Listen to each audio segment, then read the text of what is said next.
자, 이 시간에는 우리 원리의 마지막 결론이 되는 재림론에 대한 말씀이 되겠습니다. 지금까지 복귀 섭리에 대한 전반적인 내용도 이 재림주 한 분을 모시기 위한 역사였고, 또 재림주를 모시기 위한 재강림 준비 시대도 역시 재림주를 위해서 400년간 준비하게 된 것입니다. 그런 모든 준비를 다 하셨지만 오신 참 부모를 준비된 무리들이 모시지 못했기 때문에 또다시 부모님은 탕감의 길을 치러 나올 수밖에 없었던 지난 역사를 우리는 생각해 보면서 오늘 이 재림론에 대한 말씀을 다시 공부를 하겠습니다. 자, 인류가 그토록 그리워하던 그 메시아, 그 메시아는 이 땅에 오실 때 참 부모님이라고 하는 본연의 그 뜻의 사명을 위해서 오시는 게 됩니다. 그러면 그분이 이 땅에 오실 때 어떻게 오실 것인가, 그 다음에 언제 오실 것인가, 어디로 오실 것인가 하는 내용을 다루게 되는 것이 바로 재림론에 대한 얘기가 되겠습니다. 지금까지 많은 기독교인들은 또 성서에 공부하고 있는 그런 사람들은 끝날이 되어지면 이 땅에 메시아가 온다고들 알고 있습니다. 그러나 그 메시아가 어떻게, 언제, 어디로 올 것인가 하는 구체적인 내용을 모르기 때문에 점점 가면 갈수록 희망을 잃어가고 있는 것이 오늘 종교의 모습들이 아닌가 생각되어집니다. 자, 그래서 어떻게 오실 것인가 하는 데는 몇 가지로 생각할 수 있습니다. 여기서 그 내용을 세 가지로 정리를 해서 설명을 해볼까 합니다. 첫째는 많은 사람들 가운데는 기다리는 그 주님이 오시는 것은 성령의 강림으로 인한 예수님의 내재가 재림이 아닌가 하고 생각하는 사람도 있습니다. 그러나 성령의 강림은 재림이 아닙니다. 그 이유는 사도행전 2장 4절에 예수님의 십자가의 순환 후에 오순절 그 성령 강림이 있었습니다. 그 이후에도 성도들은 줄곧 재림을 고대해 온 것으로 봐서 성령 강림이 재림이 아님을 알 수 있습니다. 만일 성령 강림이 재림이란다면 오순절 성령 강림이 바로 그때가 재림이었는데 그 이후에도 줄곧 재림을 기다리는 것을 보니 성령 강림은 재림이 아니다 그 말입니다.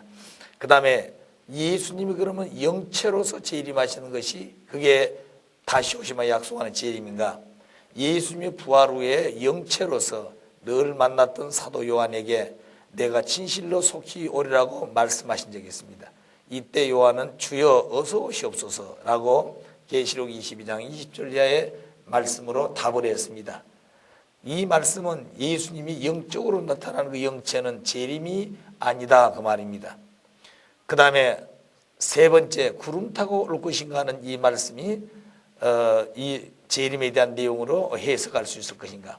마태복음 24장 30절이나 계시록 1장 7절을 보게 되면 주님이 오실 때 구름 타고 온다고 그랬습니다. 또 그리고 구름 타고 그냥 조용히 온 것이 아니라 천사들은 나팔 소리에 의해서 북을 치고 영광 가운데 나팔을 불며 오신다 그랬습니다. 그럼 과연 구름 타고 올 것인가? 과거 역사를 통해서 그 내용을 알아보고자 합니다. 왜냐하면 역사는 과거의 증언이요 미래의 거울이 되기 때문에 역사를 바로 알면은 다시 오실 재림주가 어떻게 오신다는 것을 알 수가 있습니다. 자, 그럼 재림에 대한 예언, 성서는 많은 분야가 양면 예언을 해놨습니다. 특별히 중요한 것은 비유와 상징으로 많이 기록을 했습니다. 그러면 오신 주님이 이 땅에 오실 때 구름 타고 오시고 육신 쓰고 온다고 하는 양면을 했습니다. 그래서 마태복음 24장 30절이나 계시록 1장 7절에는 구름을 타고 온다 그랬습니다. 자, 그러나 그 반대로 육신을 쓰고 이 땅에 오신다 하는 성경도 있습니다. 요한일서 1절부터 1장의 7절에 8절에 보게 되면 이 땅 위에 적그리스도의 논쟁이 예수님 돌아가심에 많이 논쟁이 되었습니다. 그래서 요한이는 마지막에 이 세상의 적그리스도가 누구냐? 육신 쓰고 주님이 오는 것을 반대하는 자가 적그리스도라고 그랬습니다. 그렇기 때문에 육신 쓰고 오지 않는다 하고 얘기하는 사람이 있으면 그가 적그리스도라고 말입니다. 자, 그렇기 때문에 이 말은 주님이 오실 때 육신 쓰고 오신다 하는 말씀이에요. 그리고 계시록 12장 5절에는 여인이 잉태하여 아들을 낳으리니 그는 장차 철장을 가지고 만국을 다스릴 남자라. 그러니까 그 남자는 철장을 가진다마는 하나님의 말씀을 가지고 세상을 다스린다는 말씀이 되겠습니다. 그래 그런 분으로 오시는 그 메시아는 여인을 통해서 아기로 탄생한다는 얘기입니다. 자, 이와 같이 가장 중요한 섭리의 핵이 되어 있는 메시아가 이 땅에 오실 때 구름 타고 오기도 하고 육신 쓰고 오실 수도 있다. 이렇게 양면 예언을 해놨습니다. 따라서 우리 인간들은 그 두 양면의 성서를 어떻게 볼 것인가 하는 성서의 관이 중요한 것입니다.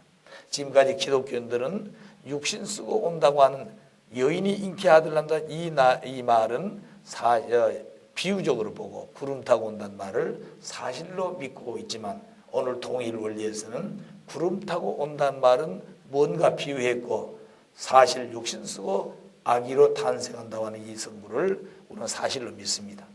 그러나 이 성도에 대한 성서관이 중요합니다. 어떻게 성서를 볼 것인가. 자, 거기에 대한 역사적인 사실을 엘리야의 재림에 대한 예를 통해서 알아보도록 하겠습니다. 이미 말씀드린 바가 있습니다만 크고 두려운 날이 오기 전에 먼저 보내라고 하는 엘리야를 보낸다 그랬습니다.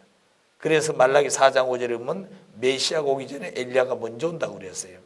그런데 그 엘리야는 어떤 사람이냐? 남북왕조 분립시대에 북조 이스라엘의 왕들이 악하고 하나님의 뜻 가운데 멀어집니다.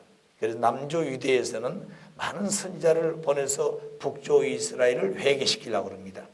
이미 말씀드렸듯이 4대 선지, 12소선지를 보냈지만 말을 듣지 않습니다. 그래서 특별 선지자 엘리야까지 보냈지만 결국 그들은 850 바알 신들과 직접적인 가멜산에서 이 엘리야 선지자는 싸웠지만 승리를 했습니다. 그래도 이 850 바알 신들은 굴복하고 끝까지 엘리야의 말을 따라야 될 건데 또다시 엘리야를 배신하고 죽이려고 합니다. 그래서 엘리야가 도망가서 토굴송에서 40일 동안 가마이가 음식을 날라다 먹이고 살렸습니다. 그래서 40일 이후에 결코 그들이 회개하고 엘리야의 말대로 따라오지 않으니까 구름 하늘에서 불수레가 내려와 가지고 불수레를 타고 하늘로 승천했다고 열왕기하 2장 11절에서 기록이 되고 있습니다. 그래서 유대 민족들은 메시아 되시는 주님을 기다리는데 메시아를 기다린 것만큼 못지않게 먼저 오려는 엘리야를 기다리고 있었습니다. 그런데 어느 날 예수님께서 메시아 선포를 하고 제자들이 그 뜻을 받들어서 전도를 하기 시작합니다. 그런데 유대 관원들은 예수님의 제자들에게 묻기를 너희 스승이 메시아란다면 먼저 오리라고 한 엘리야가 어디 왔느냐고 물었습니다. 제자들은 성서 공부를 그렇게 하지를 못했던 것 같습니다.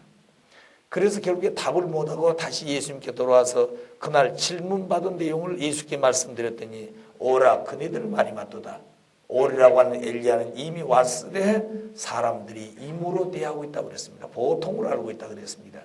그때 사라 누군 줄 아는 거니 대제사장 사가랴 아들로 오셔서 많은 능력과 권능을 가진 행했던 세례 요한인 줄 알더라 그랬습니다.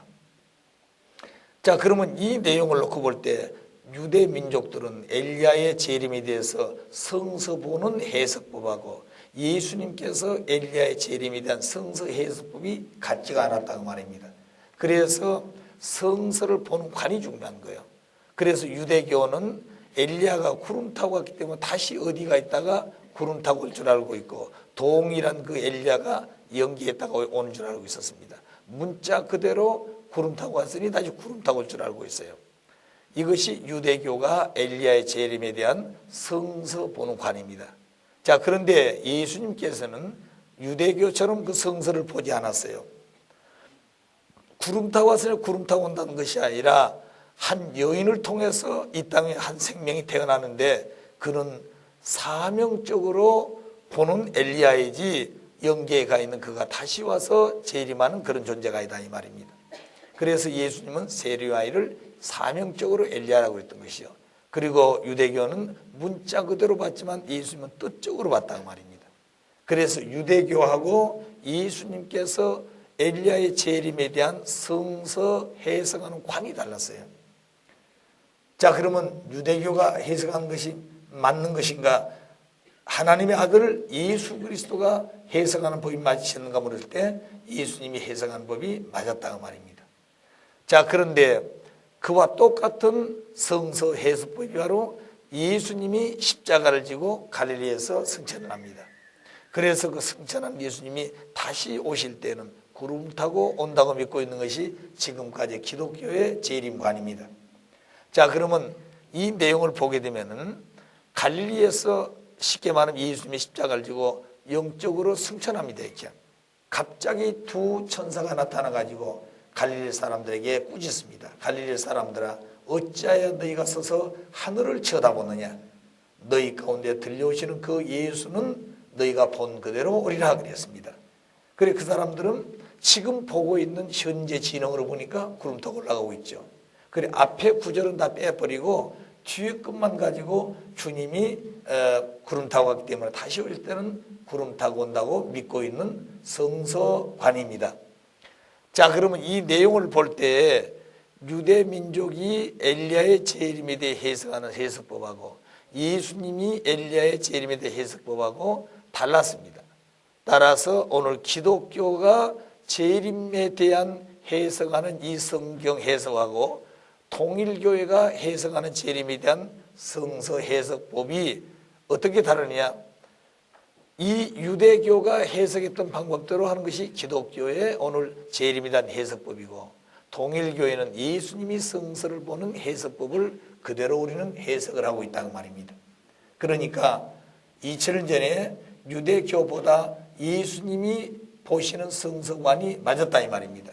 따라서 현재 수많은 종교인들이 또는 기독교인들이 재림에 대한 이 성구를 믿고 있는 해석법하고 오늘 통일교에서 원리적으로 해석하는 방법이 차이가 있는 것이죠. 그래서 기독교는 유대교의 성서 해석법을 따르고 있고 통일교회는 예수님 성서 해석법을 따르고 있다, 그런 얘기입니다.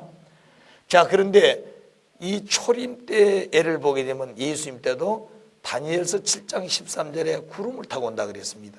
이사야서 7장 14절은 육신 쓰고 여인의 몸을 통해서 아기로 탄생한다 그랬습니다. 자, 그런데 예수님 때 그 내용을 보게 되면 그냥 그대로 양면 예언을 했는데 재림 때도 양면 예언을 그대로 했습니다. 계시록 1장 7절에 구름 타고 오고 계시록 12장 5절은 여인을 통해서 아기로 탄생한다 그랬습니다. 자, 그러면 과거 예수님 때 초림 예를 보게 되면 두 예언 중에 문자 그대로 구름 타고 오지 아니하고 육신 쓰고 왔었던 것입니다. 따라서 다시 오실 재림주 때도 두 예언을 해놨지만 과거 역사로 봐서 구름 타고 오지 아니하시고 육신 쓰고 온다, 과거 예를 봐서.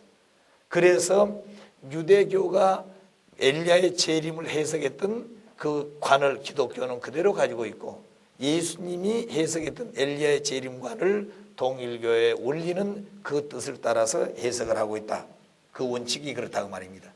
자, 그래서 재림주가 이 땅에 오실 때는 구름 타고 올 것인가 육신 쓰고 올 것인가, 결론은 문자 그대로 구름 타고 오지 않고 육신 쓰고 오신다.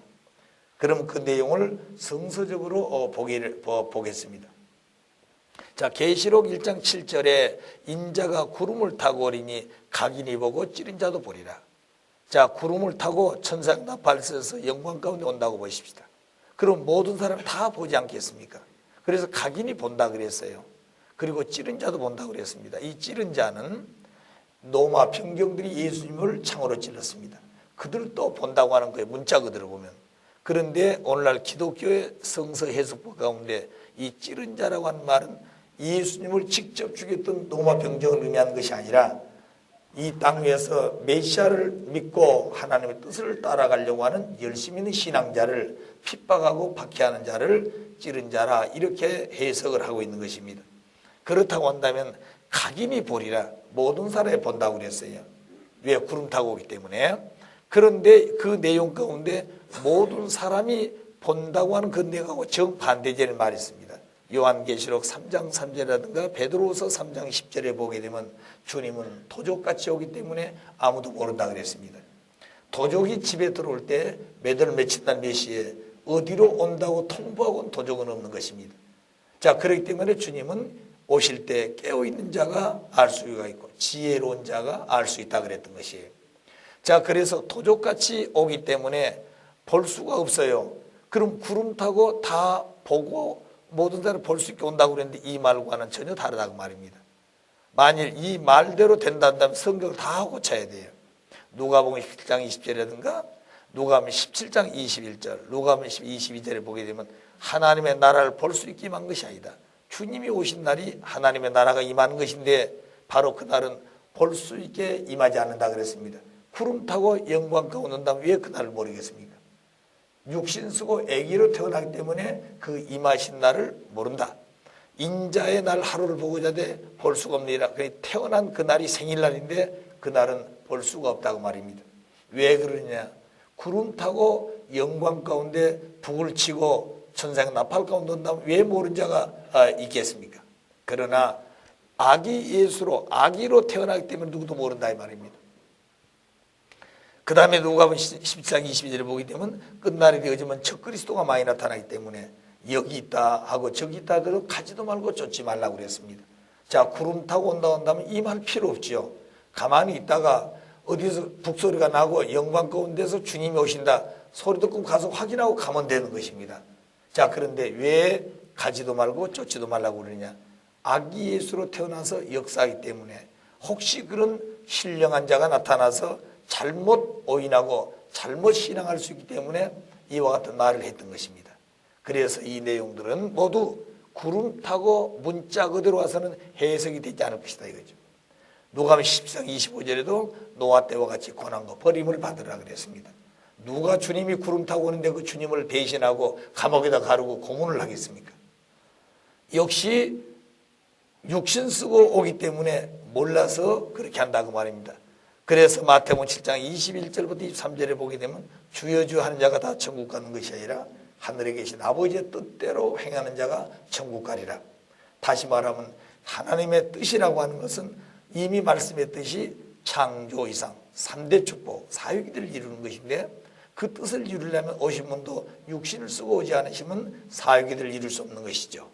자, 그래서 주님이 이 땅에 오실 때는 구름 타고 문자 그대로 오지 아니하고 육신 쓰고 온다. 그리고 마지막 누가복음 18장 8절에 보게 되면 끝날 너희가 믿음을 보겠냐 그랬습니다. 자, 이 세상에 얼마나 주님을 믿고 하나를 섬기며 땅 위에 주님을 길을 강구한 사람이 얼마나 지구성이 많겠습니까? 그런데 그들에 대한 믿음을 볼 수가 없다고 그랬어요. 그 왜 그런가? 끝날에는 육신 쓰고 오시기 때문에 육신 쓰고 온다고 하는 이 뜻을 받들어 신앙한 사람은 없습니다. 자, 그런데 구름 타고 온다고 믿고 있는 성도들은 지금까지 많은 사람들이에요. 그런데 그들은 모두 믿음을 볼 수 없다 그랬습니다. 왜 그랬을까요? 육신 쓰고 오기 때문에 그렇습니다. 그래서 끝날에 믿음을 보는 사람은 원리를 알고 있는 통일교 식구들밖에 없는 것이. 자, 그래서 구름 타고 문자 그대로 오셔는 이 성경 다 고쳐야 되고 성경의 많은 부분이 전부 다 정반대로 배치된 내용들입니다. 이 내용들이 해결되려면 문자 그대로 구름 타고 오지 않고 육신을 쓰고 아기로 탄생해야 이 뜻이 이루어진 것이에요. 따라서 여기에 각인이 본다고 하는 그 말은 구름 타고 와서는 해석이 되지 않을 말입니다. 그래서 구름이라는 그 자체는 문자 그대로 구름이 아니고 뭔가 비유했고 상징했을 내용이라는 것을 먼저 우리가 생각을 해야 되겠습니다. 그래서 성서적으로 보더라도 구름 타고 문자 그대로 오지 않고 육신 쓰고 오신다 하는 얘기입니다. 원리적으로 그 근거를 보게 되면 하나님은 아담을 창조할 때 영과 육으로 지었습니다. 왜냐하면 하나님을 닮아서 지었기 때문에. 그래서 하나님도 성상적 부분과 형상적 부분, 이 이성성상의 중화적 통일체로 계시는데 하나님을 닮아난 실체가 인간조상 아담이었습니다.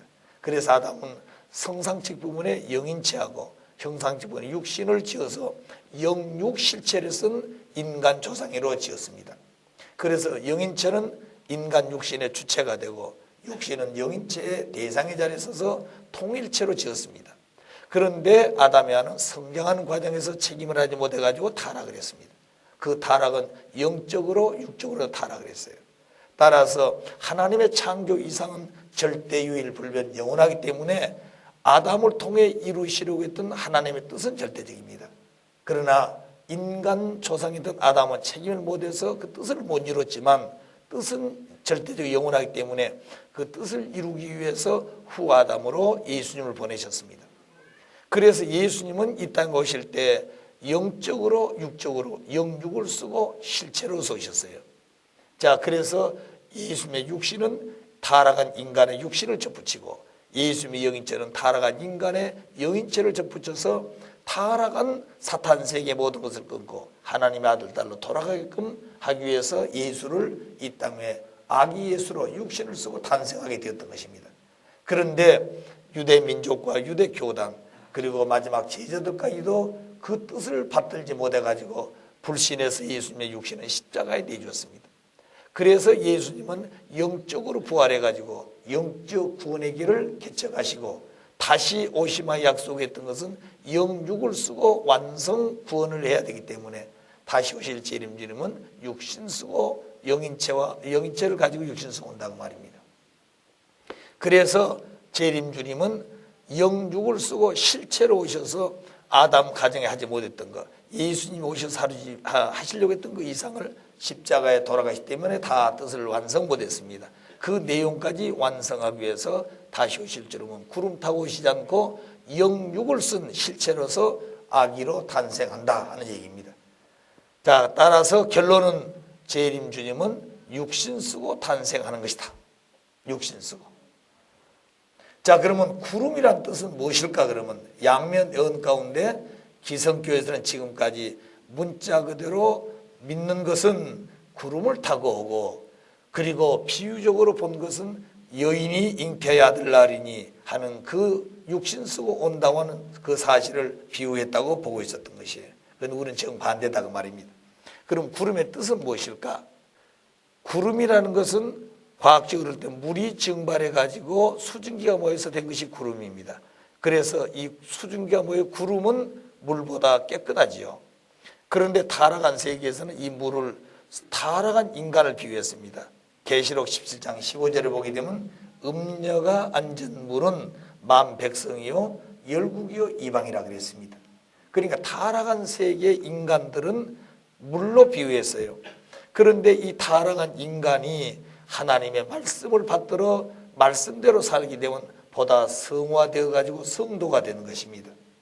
자, 그와 마찬가지로 물이 증발해서 구름이 되는 것은 이 물보다는 깨끗하지요.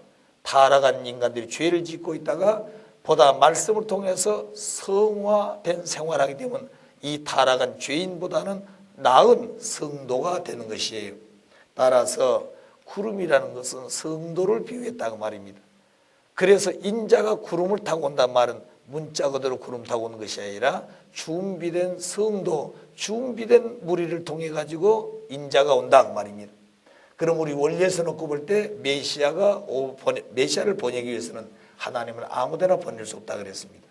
그래서 타락한 인간이 메시아를 만나서 구원의 길을 가게 되는데 인간은 메시아를 맞을 기대를 세워야 된 거예요. 그래서 그 기대는 믿음의 기대, 실체의 기대라 그랬습니다. 그래서 따라서 우리 인간들은 주님이 이 땅에 오실 때 준비된 성도들을 통해서 온다고 말입니다. 그 뜻을 비유적으로 설명했던 것이 구름 타고 온다고 했던 것이에요. 그래서 성경에는 많은 사람을 가리켜서 구름이라 비유했습니다. 오늘 세상에도 그렇죠. 어디 집회 갔던 사람이 얼마나 모였던가요? 그러면 사람이 구름대같이 몰려오더라고. 그래 사람을 성경에도 구름대로 비유를 많이 했습니다. 자, 그래서 인자가 구름을 타고 온다는 말은 문자 그대로 구름 타고 오는 것이 아니라 준비된 성도들, 메시아를 모실 수 있는 그런 준비된 무리들을 통해서 온다는 말이 구름 타고 온다고 하는 뜻이었습니다. 그래서 예수님이 그렇게 오셨듯이 다시 오실 재림주님도 구름 타고 오시긴 오시는데 문자 그대로 구름 타고 오지 아니하시고 뭘 통해 온다고요? 육신 쓰고 오시는데 그 육신 쓰고 온다는 말은 준비된 성도들을 통해서 온다고 하는 말입니다. 그러니까 사실은 둘 다 맞는 말이에요. 아시겠어요? 예. 자, 그래서 주님이 구름 타고 오신다고 하는 뜻은 준비된 성도들을 통해서 오신다는 뜻이다 그 말입니다. 사도행전 1장 11절의 성구에 대한 해명이 되겠습니다. 그럼 왜 지금까지 기독교에서는 주님이 구름 타고 온다고 그렇게 강조하고 있을까? 이미 말씀했듯이 사도행전 1장 11절의 성구를 통해서 그렇습니다. 예수님이 갈릴리 호숫가에서 이미 십자가 돌아가셔서 승천하고 있었어요. 그것을 보기 위해서 갈릴리 사람들이 모두 나와서 봅니다. 그래서 여인들이 애통을 하면서 승천하는 예수의 모습을 보고 있었어요. 그때 호련히 두 천사가 나타나 가지고 갈릴리 사람들아 어찌하여 너희가 서서 하늘을 쳐다보느냐, 어찌하여 너희가 서서 하늘을 쳐다보느냐 하는 말은 책망하는 말이죠. 우리가 무슨 일 할 때 어찌하여 그 일을 했느냐, 그건 책망했다고 말입니다. 하지 않아야 될 거 하고 있다고 말이에요. 그러면 두 천사가 갑작스럽게 나타나 가지고 갈릴리 여인들에게 어찌하여 너희들이 서서 하늘을 쳐다보느냐, 그 보지 말란 말이죠. 그러면 너희 가운데 들려오신 그 예수는 너희가 본 그대로 온다. 지금 올라가고 있는 그 예수는 너희가 본 그대로 오신다. 지금 보고 있는 것은 구름 타고 승천하고 있는 걸 보고 있는데 그건 보지 말라고 그랬어. 그런데 올라가고 있는 그 예수는 너희가 본 그대로 오신다. 그러면 이 말은 무슨 말인가니, 앞에 말과 뒤에 말을 연결해 보게 되면 오시는 주님은 구름 타고 갔기 때문에 그 모습대로 오지 않는다고 말입니다. 자, 그럼 그 내용은 무엇이냐? 예수님의 전 생애로정을 보라고 말이에요. 지금 올라가는 현재 진행하고 있는 구름 타고 간 그 장면이 아니다 그 말입니다. 그게 사실이었다면 천사가 나타나서 책망을 하지 않지요. 그렇기 때문에 앞에 문장은 하늘 쳐다보지 말라 말이고 뒤에 문장은 뭐라고 그랬어요? 본대로 온다. 그럼 이 본대로 온다는 말은 지금 현재 구름 타고 올라가는 진행을 말하는 것이 아니고 전 예수님의 생애로정을 땅에서 인간들은 봤다고 말입니다. 그래서 예수님의 일생을 보게 되면 말구간에 탄생했고 아기로 태어나서 헤롯 왕에 의해서 죽을 수밖에 없는 환경에 마리아는 핏덩이를 넣고 애굽으로 피난을 갑니다. 여러분, 이 예수님이 태어나신 거기에서 애굽까지 가려면 지금 현재도 고속버스를 타고 하루 종일 가야 돼요.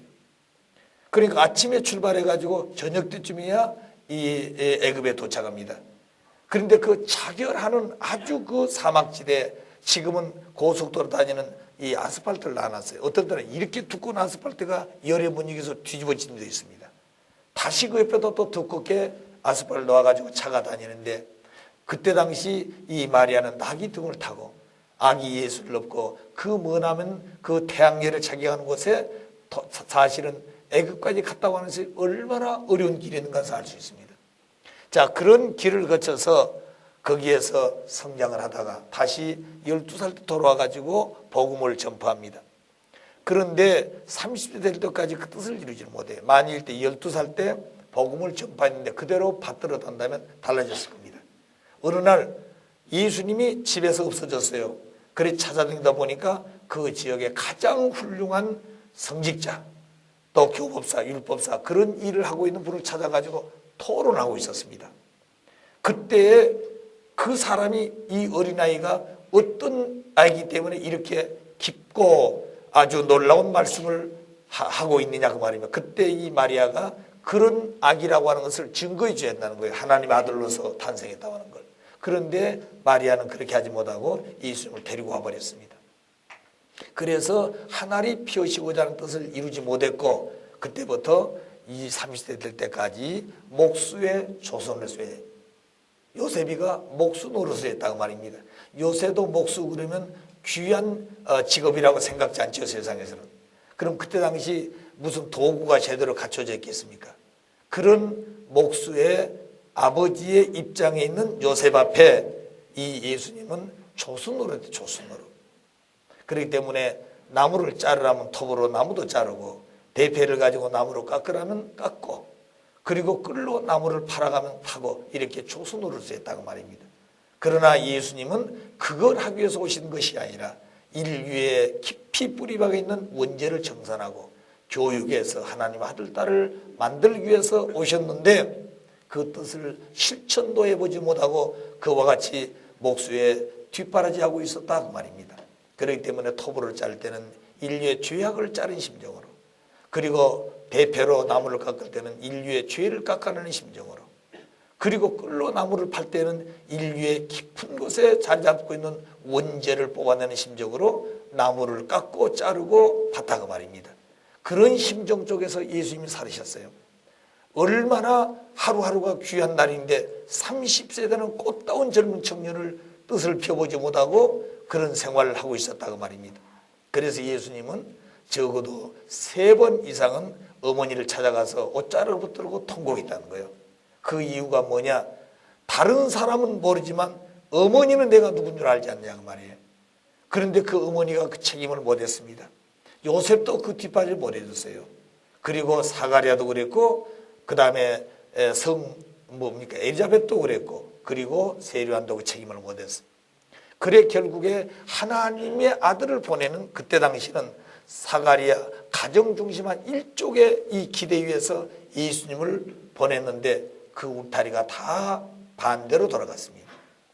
그러나 예수님이 사생아와 같이 태어났지만 그 예수님이 어떻게 해서 이 땅에 오셨는가 하는 것은 마리아는 잘 알고 있는 거예요. 또 마리아가 약혼을 하고 6개월 동안 어디 갔다 왔습니까? 사가랴 집에 가 있었단 말이에요. 그러니까 사가랴의 부인인 엘리자벳은 그 어머니하고 형제적인 입장입니다. 그래서 거기 가서 6개월간 있다 왔는데 아기를 배가지고 왔어요. 그러니까 동네방네 얼마나 심각했겠습니까? 자, 그러면 그때 당시 주변 사람들은 예수님에 대해서 뭐라고 그랬겠어요? 뭐라고 그랬겠습니까? 요셉에게 물어봤잖아요. 요셉에게. 그래서 요셉의 친척이나 부모나 친구들이 전부 다 물어봤다는 거예요. 요셉아, 너 약혼한 여가 지금 와서 아기를 배웠는데 정말로 그 아기가 네 아기냐? 하고 물었다는 거죠. 요셉이는 전혀 손도 잡아보지도 않았어. 그러니까 얼마나 기가 막히겠어요. 자, 그렇다 해가지고 마리아가 이렇게 해서 아기를 가지다 할 수도 없고, 그래서 복중에 있는 아기는 참으로 고통스러운 시간들을 갖고 성장하게 됩니다. 그래서 결국에 이 복중에 있는 예수님은 마리아를 통해서 탄생할 때까지 많은 핍박을 받는 환경에서 살았어요. 그래서 요셉도 고민했겠어 안 했겠어요? 고민했다는 것입니다. 그때 하나님께서 천사를 보내가지고 요셉에게 얘기합니다. 요셉아, 고민하지 말아라. 너의 상대에게 잉태했던 것은 성령으로 잉태하나니 고민하지 말고 데려오라 그랬습니다. 자, 성령 잉태라는 게 뭡니까? 남자 없는 아기가 어디서 오냐고 말입니다. 그러면 에덴 동산에 해와 하나 지어놓고 하나님 성령으로 날마다 아기 만들면 되죠. 그렇게 안 되게 됐다 이 말입니다. 하나님의 창조 원리는 반드시 육신을 써야 되고 영육아 그런 남자 여자가 있어가지고 이루어지는 거죠. 자, 그런 입장을 볼 때 예수님의 탄생하는 마리아의 복중에 있는 아기 예수님은 반드시 그런 원칙에 따라서 오셨어요. 그래서 고민을 많이 했습니다. 그래서 아기를 낳아서 기를 때도 얼마나 가정 불화가 많았겠어요. 그러지 않겠어요? 그러나 하늘이 천사를 보내가지고 성령으로 잉태했다고 그러니 믿기는 믿어야 되겠고 현실은 많은 의문을 가지고 고민했어요. 그래서 나중에 이 예수님의 성자해가지고 매년마다 그들은 6월절 행사에 아기들 데리고 모든 가족이 예루살렘 성에 행사를 하러 갑니다. 역시 그런 의식에 따라서 예수님도 자기 부모를 따라서 갈 때가 있었어요. 그런데 어느 날 다 돌아가고 난 다음에 이 요셉과 마리아도 다 돌아왔습니다. 그런데 아기 예수 혼자 그 산의 바위 위에 앉아 있었어요. 그래서 3일길을 걸어왔다고 그래서 성경에 보게 되면, 그럼 3일길을 이 두 부부가 걸어오면서 예수를 생각 안 했겠습니까? 세상에 거지 같은 어머니도 아기를 잃어버리면 땅을 치고 통곡하고 찾아다닐 건데 그 예수님이 어떤 분이라는 것을 알고 있는 마리아는 그 아기 예수를 두고 온 것도 잊어버릴 수가 없다고 말입니다. 그러면 우리 예수가 어디냐고 묻기를 한다든가 찾아보고 데리고 온다든가 그럴 건데 한마디 묻고 찾아보지도 못했어. 자, 그러면 요셉이는 어땠을까? 요셉이는 자기 아들이 아니라고 그래가지고 내 팽개치고 왔을 것인가? 자, 요셉도 고민을 많이 했다는 거예요. 자, 데리고 가자니 집에 가면 또 많은 그 아기 때문에 상축이 되고 동네방네 많은 어려움이 있을 건데, 자, 그래 두고 가자니 마을에 들어가면 자기 애기가 하니까 버리고 왔다 할 것 같고, 데리고 가자니 여러 가지 상황에 지금까지 된 거 볼 때 많은 시련인 걸 알게 됐어. 그래서 두 부부가 말없이 3일 동안 온 겁니다. 동구밖에 오고 보니 예수님에 대한 문제가 걸렸어. 그래서 요셉이 마리아에게 우리 예수 어디다 뒀냐고 물었습니다. 그때 생각이 났겠습니까? 그래서 마리아가 입을 열어 하는 말이 산에도 두고 갔다 이거예요. 그래서 다시 둘이 돌아갑니다. 산으로 가보니까 이 손자 그 예루살렘 성 바위에 홀로 앉아 있었어요.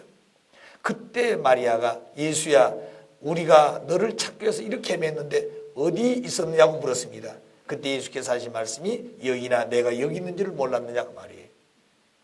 자, 그런 어린 예수님의 깊은 심정의 상처를 안고 살아오던 그 생애 노정이 바로 유대민족들은 잘 보았다고 말입니다. 그리고 마지막에 33세 십자가를 지고 돌아가신 것이에요. 그래서 30세 되어가지고 예수님은 집에서 나오지요. 가정을 중심해서 이루려고 했던 뜻은 이미 지나갔다 안 된다고 말입니다. 그래서 가정을 나오기 전에 예수님은 3번씩이나 어머니를 붙들고 찾아갔다는 거예요. 첫 번째는 17살이 됐을 때. 그 내용이 뭐냐면 어머니는 내가 누군 줄 알지 않냐 그 말이에요. 그럼 17세가 되었으니 장가를 가야 되겠다 그 말이에요. 결혼을 해야 되겠다 그 말이죠. 그게 하나님 뜻이었으니까. 그런데 결국 그 대상은 세류안의 여동생이 되는 것입니다. 그런데 그렇게 할 수가 없다 이게. 자, 그럼 왜 그랬을까요? 그때는 음란한 자라든가 그런 어떤 불륜한 관계에서 현장에 돌로 쳐 죽인 때인데 그 되어지는 결과를 마리아는 잘 알고 있었다고 말입니다. 예수가 어떻게 태어났다는 걸. 그런 것을 만일 알게 되면은 일족이 가는 거예요. 다. 사가랴 일족까지 다 가는 것입니다. 그렇기 때문에 죽을 자리에 가도 입을 열 수가 없었던 것이에요. 자, 그래서 결국에 그 사가랴의 아들인 세류안의 여동생하고 결혼을 해야 되는 것인데 그게 그 관계가 되겠냐고 말입니다. 그 집에 살다 와가지고 예수가 탄생했는데, 잉태했는데, 그래, 그 집에 다시 그 동생하고 결혼한다. 이건 마리아가 볼 때는 절대 안 된다고 말입니다. 그래서 그것이 되지 않은 것을 알았어. 그리고 두 번째 24살 때인데 7년 만에 또다시 갔다는 거예요. 그런데 결국에 그 뜻을 이루어질 수가 없습니다. 그래서 마지막 30세가 되었을 때 또다시 어머니를 붙들고 밥을 세면서 통곡했다는 거예요. 그러나 그 어머니는 그 뜻은 알지만 그걸 이룰 수가 없었어요. 그래 결국에는 가정의 뜻을 이룰 수 없는 예수님은 가정을 버리고 출가를 합니다. 그리고 민족이 또 그리고 사가랴 가정 자기 일족이 해야 될 일을 못하니까 찾아진 제자들을 통해서 그 대신 탕감 조건을 세우지 않으면 안 되었기 때문에 나가서 결국에 메시아 선포를 스스로 할 수밖에 없었어요. 그런데 제자들도 그 뜻을 잘 몰랐고 주변의 백성들도 뜻을 몰라서 결국에 예수님을 십자가로 내몰 수밖에 없는 민족의 반역자가 되게끔 만들었다고 말입니다. 따라서 십자가는 영광의 십자가가 아니고 사형틀입니다. 그게 바로 예수님의 사형틀이요. 그게 오늘 세상의 죄인들도 자기 자식이 죽은 곳은 다시 가보고 싶지 않은 것이에요. 그런데 하나님의 아들이 죽어가는 그 장면을 보는 하나님 얼마나 탄식하고 통곡했겠습니까? 그런데 그 장면을 2000년간 지켜보고 있다. 그게 십자가의 구원 표상입니다. 얼마나 비참해요. 자, 제가 신방하면서 어느 기성교 집에 방문한 적이 있습니다. 문을 척 현관 들고 들어가니까 그 거울 위에 큰 사진 하나가 있는데 예수님의 이 영상이었어요. 그게 바로 뭐냐면 가시 면류관을 썼는데 이 큰 가시가 이마에 찔려가 피가 뚝뚝 떨어져 있는 그런 장면의 사진이었습니다. 근데 그 집안에 있는 성도들은 나가면서 오 주여, 들어오면서 오 주여, 나를 위해서 이렇게 피를 흘리고 가신 주님 그 보혈의 공로로 나는 구원을 받았습니다. 이러고 다닌다는 얘기예요. 자, 그걸 보시는 하나님, 영계에서 그 장면을 지켜본다면 얼마나 비참한 현실이었냐고 말입니다. 그게 잘 믿는 성도였겠느냐고 말이에요. 자, 그런 역사가 2000년 동안 이 지상에 이루어졌고 그런 무리들이 영계에 갔으니 얼마나 그 관계가 하나 되지 못하고 고통을 당하는 자리에 계시는 하나님의 예수님이라는 것을 알아야 됩니다. 자, 그런 전체적인 생애 노정에 예수님을 바라보니 비참한 역사였어요. 따라서 그런 비참한 역사를 보면서 수많은 사람들은 불신했고 그리고 고난의 길을 내몰았고 박해를 받으면서 십자가를 칠 수밖에 없는 일생의 노정이었다고 말이에요. 하나님의 아들이. 그래 너희들이 본 그대로 온다는 말은 구름 타고 지금 가고 있는 그 현실적인 내용이 아니라 예수님의 전 생애로정을 보라 그런 얘기입니다. 이걸 아셔야 돼요. 자, 그래서 구름 타고 오신다고 하는 말은 문자 그대로 구름 타고 오는 것이 아니다. 이 성경 구절도 사실 정확하게 알고 보면 구름 타고 오는 얘기가 아니다 그 말입니다. 자, 그 다음에 구름 타고 그럼 오신다고 하는 이유가 어디 있었을까? 처음부터 육신 쓰고 아기로 탄생한다고 그러지. 그것은 육신 쓰고 온다고 구름 타고 온다고 하는 이유가 있습니다. 첫째는 적그리스도 미혹을 방지하기 위해서 구름 타고 온다고 하늘에다 못을 박아놨는데도 신앙을 하다가 영계를 통하고 또 신령하고 능력이 있는 생활하게 되면 자기가 혹시 주님이 아닌가 하고 많은 사람들이 따르게 되죠. 그렇다 보니까 적그리스도의 자리에 서고 많은 사람을 미혹하게 되는 것입니다. 그래서 구름 타고 온다고 했던 이유는 적그리스도의 미혹을 방지하기 위해서, 두 번째는 그 어려운 핍박과 고난길에 다시 오실 재림주를 모실 때까지 많은 희생과 피를 흘리고 죽음의 길을 가면서 준비하지 않으면 안 되는 거예요. 그래서 그때마다 성도들의 신앙을 격려해야 되기 때문에 구름 타고 온다고 그랬다는 것입니다. 만일 예수님이 돌아가신 이후에 수없는 핍박을 받고 있었습니다. 기도하다가 붙들리고 전도하다 붙들리면 그 현장에서 죽인다든가 십자가에 못을 박아 죽인다든가, 그리고 며칠씩 굶었던 사자떼 이리 때를 로마 광장에 문을 열어놓고 거기에 나와서 이 성도를 뜯어물고 그렇게 비참하게 죽어가는 모습을 보고 유대 지도자들은 기쁨을 느끼고 그것을 하나의 예술과 같이 즐기고 있었다는 말입니다.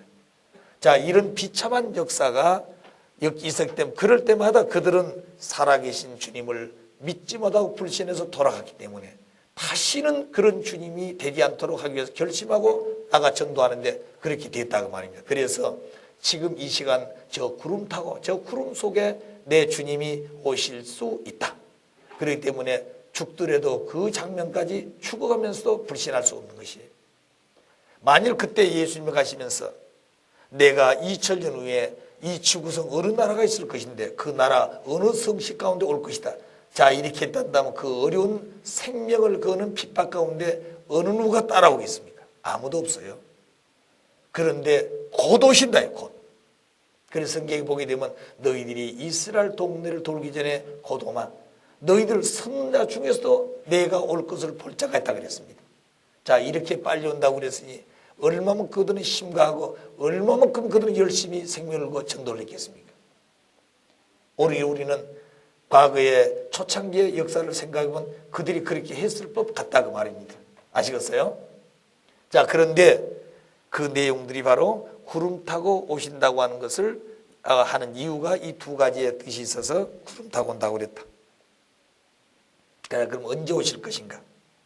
두 가지면 하나는 알 수 없다 그랬습니다. 데살로니가서 5장 4절이라든가 마태복음 25장 1절 13절 계시록 3절에 보게 되면 그 결론은 뭐냐면 알 수 없다. 왜? 도적같이 오기 때문에 알 수 없다 그랬습니다. 자, 그러나 알 수 있다고 하는 또 예언도 했습니다. 아모스 3장 7절에 보게 되면 하나님은 종 선지자들에게 알리지 않고는 당신의 하시고 한 일을 행한 적이 없다고 그랬습니다. 자, 노아 때 보게 되면 하나님은 혈육이 강포하고 죄를 짓는 무리들이 많아서 홍수 심판하겠다고 노아에게 얘기했습니다. 그리고 노아에게 방주를 지으라 그랬어요. 그러니까 하나님의 섭리는 반드시 알려주고 하시지 알리지 않고 하는 일이 없다고 말이에요. 그러면 역사에 가장 중요한 결실체로 오시는 주님이 오시는데 당신 혼자 조용히 혼자 하시겠냐고 말입니다. 반드시 알려주지 않고는 행한 일이 없다고 말입니다. 또 소돔 고모라 성을 멸망할 때도 반드시 롯의 가정을 통해서 알려주었습니다. 그래서 롯은 하늘 앞에 기도하기를 우리가 이 도성에서 의인 50인을 찾으면 심판하지 않겠습니까? 그랬습니다. 하나님은 그렇게 할 것을 생각했지만 50명, 40명, 20명, 10명도 없고 나중에는 한 명도 없는 것이에요. 만일 거기에 한두 명만이라도 하나님 뜻을 받들 수 있는 사람이 소돔성이 있었다면 하나님은 그를 소망으로 삼고 아마 심판한 것을 연기했다든가 그 심판을 거뒀을지도 모릅니다. 그런데 아무리 봐도 한 사람도 없어. 그래서 희망을 걸 수 있는 소돔성이 못 되기 때문에 노새 가정을 나오라 그런 것입니다. 그리고 경고하기를 반드시 동구 밖에 나올 때까지 뒤를 돌아보면 안 된다 그랬어요. 그래서 말씀을 따라서 나오는데 그 부인이 대단히 궁금했을 거 아니겠습니까? 자, 친구들은 어떻게 될 것이며 어렵게 집을 마련했고 그리고 살던 그 정든 땅을 이제 유황불로 심판해 버린다. 자, 뒤를 돌아보지 말고 가라고 그랬는데 얼마나 궁금했겠습니까? 정말로 유황불로 심판하는지. 자, 그래서 동구밭을 지나기 전에 이 부인은 돌아봤더니 소금 기둥이 됐다 그랬습니다. 그렇기 때문에 끝날이 되어지면 말씀대로 살아야 된다고 말이에요. 끝날이 되어지면 자기 생각대로 살면 안 된다고 말입니다. 아시겠어요? 자, 그래서 이 소돔 고모라성을 멸망할 때도 이미 알려주고 했다고 말입니다. 니느웨 성 멸망할 때도 요나를 통해서 알려주고 있습니다. 그 다음에 예수님의 탄생하실 때도 알려줬어요, 하나님. 그래서 지혜로운 자는 알았고 무지한 자는 몰랐습니다. 지혜로운 자는 마리아라든가 요셉이라든가 동방 박사들은 이미 예수님이 탄생한 것을 별을 보고 점치는 사람들인데 그 별을 따라서 예수님 누워있는 아기 예수 앞에 애물을 드리고 경배를 드리고 온 적이 있습니다. 자, 이렇게 직접적으로 하늘과 관계가 없는 점술쟁이들도 그 뜻을 따라서 깨어있으니까 지혜로우니까 예수님의 탄생하는 것을 알 수가 있었어. 그러나 가장 메시아를 기다리고 있는 유대 관원 가운데 제사장, 율법사, 서기관 그런 윤회관들은 무지해서 예수님이 탄생하는 것을 몰랐다고 말입니다. 자, 그래서 어떻게 그러면 알 수 있느냐? 깨어있는 자는 알 수가 있고 지혜로운 자는 알 수가 있다고 말이에요. 왜? 하나님이 알려주고 하시기 때문에. 그러면 다시 오실 재림 주님도 틀림없이 알려주고 오실 것이니 깨어있는 자는 알 것이요 지혜로운 자는 알 수 있다 하는 얘기가 되겠습니다. 자, 그럼 아는 방법은 뭐냐? 오시는 주님을 어떻게 알 것인가? 복귀 섭리를 통해서 알 수가 있습니다. 왜? 복귀 섭리는 하나님의 메시아를 아들 메시아를 보내기 위한 섭리였기 때문에 복귀 섭리 역사를 잘 관찰해 보게 되면 주님이 어떤 과정을 거쳐서 오실 것이라는 것을 알 수가 있습니다. 이미 말씀을 드린 바가 있습니다만 아담이 타락으로 말미암아 그 역사는 사탄 주관권에 떨어져 가지고 쭉 찾아서 요셉을 만날 때까지의 그 역사가 2000년 역사입니다. 그래서 그 역사 가운데 아브라함은 재물을 실수했지만 그 이상 야곱을 거쳐서 메시아를 맞이하기 위한 기대를 세웠습니다. 자, 그랬는데 메시아는 그 가정에 보낼 수가 없었어요. 왜? 사탄 세계는 벌써 민족을 형성해서 왕권을 가지는 자리에 섰고 하나님 비로소 아브라함 가정, 이삭 가정을 통해 요셉 가정을 통해 가지고 메시아를 맞이할 수 있는 가정적 기대가 세워졌지만 거기에 메시아를 보내면 이 사탄 세계의 국가권을 벗어날 수가 없는 것이에요. 자, 그럼과 동시에 아브라함이 재물을 실수해 가지고 애굽 고역 400년이라고 하는 벌을 받는 탕감기에 남아있기 때문에 예수님을 그 시기에 보낼 수가 없었습니다. 자, 그래서 결국에 애굽 고역 시대를 아브라함 위에 거쳐가지고 그리고 사사시대 400년 그리고 사울왕 다윗왕 솔로몬왕 3대를 거쳐서 40년씩 120년 그리고 남부왕조 분립시대 400년 그리고 유대민족 포로의 귀환시대가 210년 말라기 선지자가 와가지고 이미 다 성전이 허물어지고 개축해가지고 다시 메시아가 온다고 준비했던 것이 말라기 선지자의 신앙운동입니다. 그래서 메시아 강림 준비시대 400년 거쳐가지고 예수님 오시게 됩니다. 그러면 아브라함 가정에서 그 후손 중심해가지고 메시아가 오는데 그때부터 메시아만 기대가 세워져가지고 예수 올 때까지 이 전 역사론을 계산해 보게 되면 1917년 다시 말하면 루터를 중심해가지고 여기입니다. 여기 예수 중심에 놓고 볼 때 BC 1930년에 이 땅에 주님이 오시게 된 겁니다. 이거 쭉 계산하면 그래요. 그래가지고 30세 되었을 때 예수님 메시아 선포를 하고 출가를 하게 되죠. 자, 그래서 BC 아브라함 이후에 BC 1960년에 메시아 선포를 하고 출발했던 것이 예수님의 노정입니다. 그런데 그 노정을 다시 탕감복귀해야 되는 왜? 예수님은 역사의 결실체요 실체인데 예수 한 분을 사탄에 내줬기 때문에 결국 이 전체 노정은 사탄에게 내준 결론이 되었습니다. 그래서 예수님을 십자가에 내줌으로 실체 영육하고 그런 메시아를 모시지 못해가지고 육신은 사탄의 영이기 때문에 영적으로 부활하신 예수님을 믿고 제자들이 결국 로마 제국 박해 시대를 출발하게 됩니다. 자, 그래서 로마 제국 박해 시대 400년 어거스틴 중심해가지고 신국론주 새로운 신약 성서 중심해가지고 하나님의 이상을 실현하려고 하는 거죠.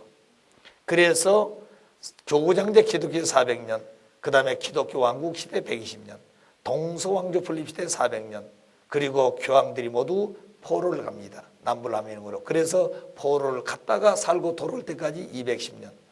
자, 그래 돌아오고 보니 신앙관은 다 허물어지고 성전도 다 허물어졌습니다. 그래서 루터 중심해가지고 종교 개혁을 단행하죠. 특별히 오늘 낮에 말씀했습니다만 네오 10세가 베드로 사원을 지켜 뭘 팔았다고 그랬어요? 면죄부를. 자, 그래서 그런 환경을 볼 때 자기들은 이해를 못했다고 말입니다. 자, 그래서 결국에 95개의 항의문을 걸고 출발했던 이 루터의 종교 개혁이 동서양의 불길로 솟아오르게 됩니다.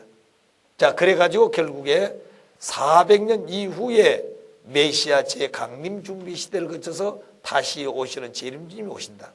그러면 루터가 1517년에 종교를 일으켰기 때문에 이때부터 400년이 지나게 되면 1917년입니다.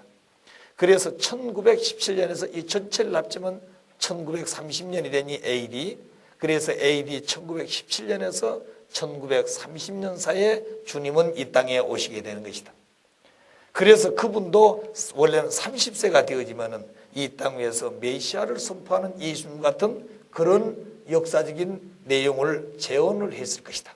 그런데 그런 기반이 다 인간 불신으로 이루어지지를 못했습니다.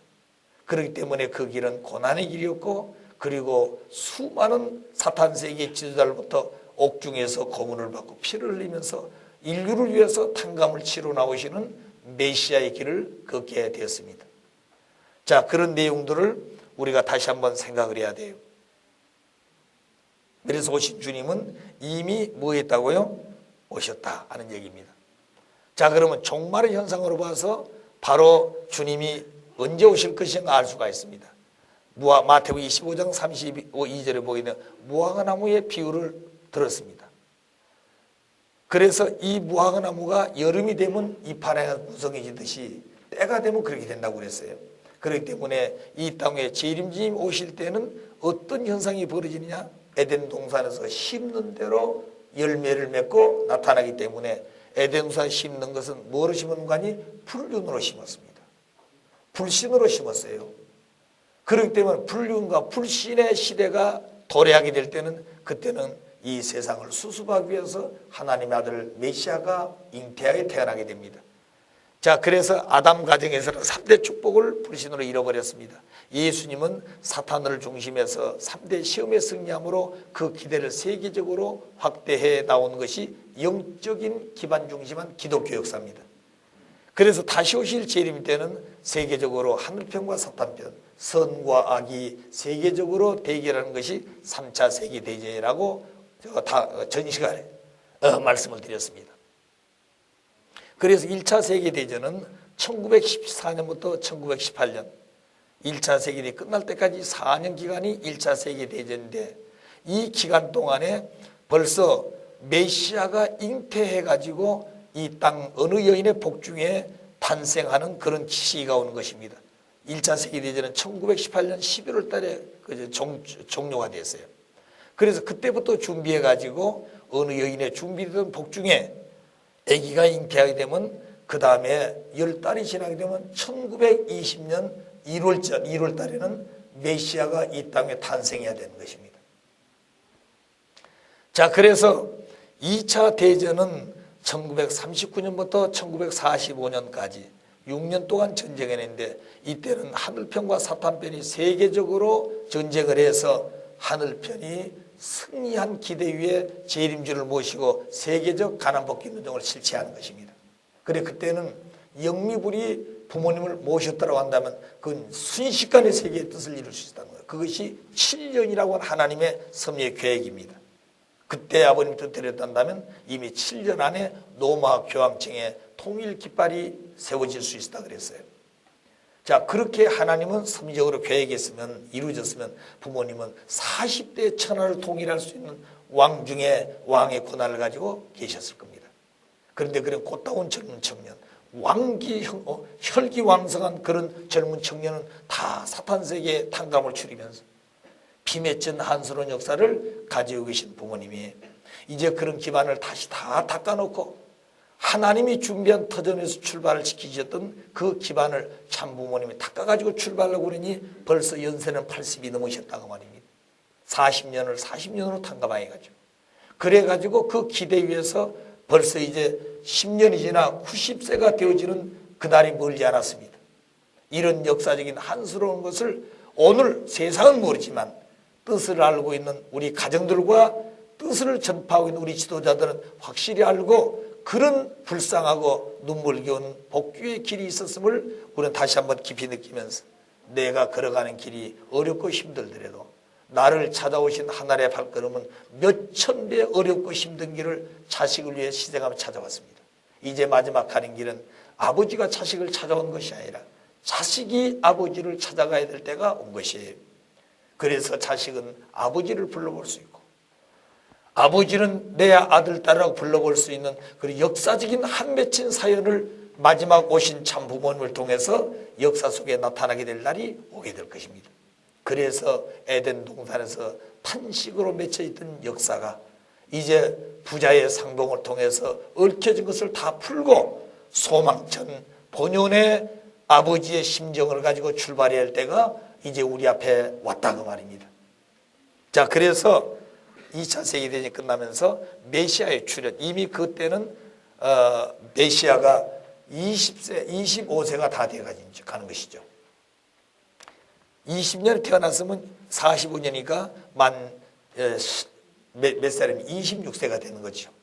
자, 그럴 때는 이미 원리를 규명하고 하나님의 뜻을 다 아시는 성숙된 아드님이었습니다. 그래서 그때 이미 다 준비해놨지만 일제치하에 있었기 때문에 그 말씀을 선포를 못했다는 거예요. 그래 그때는 입을 열어 말씀을 못했다는 것입니다. 그래서 결국에는 그 기간이 지난 다음에 이 해방이 되니까 제일 먼저 외치신 말씀이 원리였습니다. 사람이 모인 것에 미치듯이 하나님의 말씀을 전했다고 그러셨어요. 자, 그렇게 했는데 그 뜻을 따라오는 준비된 무리들은 그렇게 못 따라왔다는 거죠. 자, 그래서 3차 세계대전 때는 오신 주님을 중심해 가지고 사상이 이제 성숙되는데 사탄편 세계는 이미 완숙된 그런 거짓된 이상이지만 이루어졌고 오신 재림주를 중심해 가지고 하나님의 참된 사상과 이상을 선포하고 교육해서 땅끝까지 그 뜻을 펴서 세워가는 것입니다. 그래서 마지막에는 하늘편 주신 원리의 말씀과 그리고 사탄편 세계의 진리라고 믿고 있는 그런 거짓된 이론이 마지막 만나게 되는 거죠. 그래서 사상 대결이요, 이념 대결이요, 그리고 그 결과는 마지막에 1차, 2차의 승리가 하늘편으로 돌아왔듯이 하늘편 승리로 나오게 될 것입니다. 그래서 3차, 1차 세계대전은 땅 뺏기 위해서, 2차 세계대전은 사람을 복귀하기 위해서, 3차 세계대전은 사상을 복귀하고 그리고 하나님을 찾아가는 그런 길이 바로 3차 세계대전입니다. 1차, 2차 세계대전은 분립하기 위해서 전쟁을 했고 3차 세계대전은 선악으로 분립된 그 두 세계를 바로 교육하고 그리고 하나 만들 수 있는 새로운 비전의 진리의 표대를 세우시게 되는 것입니다. 자, 그래서 우리가 조금 전에도 성가를 불렀습니다만 그 말씀은 하나하나 생각해 보게 되면 뼈아프게 우리에게 주신 말씀이에요. 그러잖아요.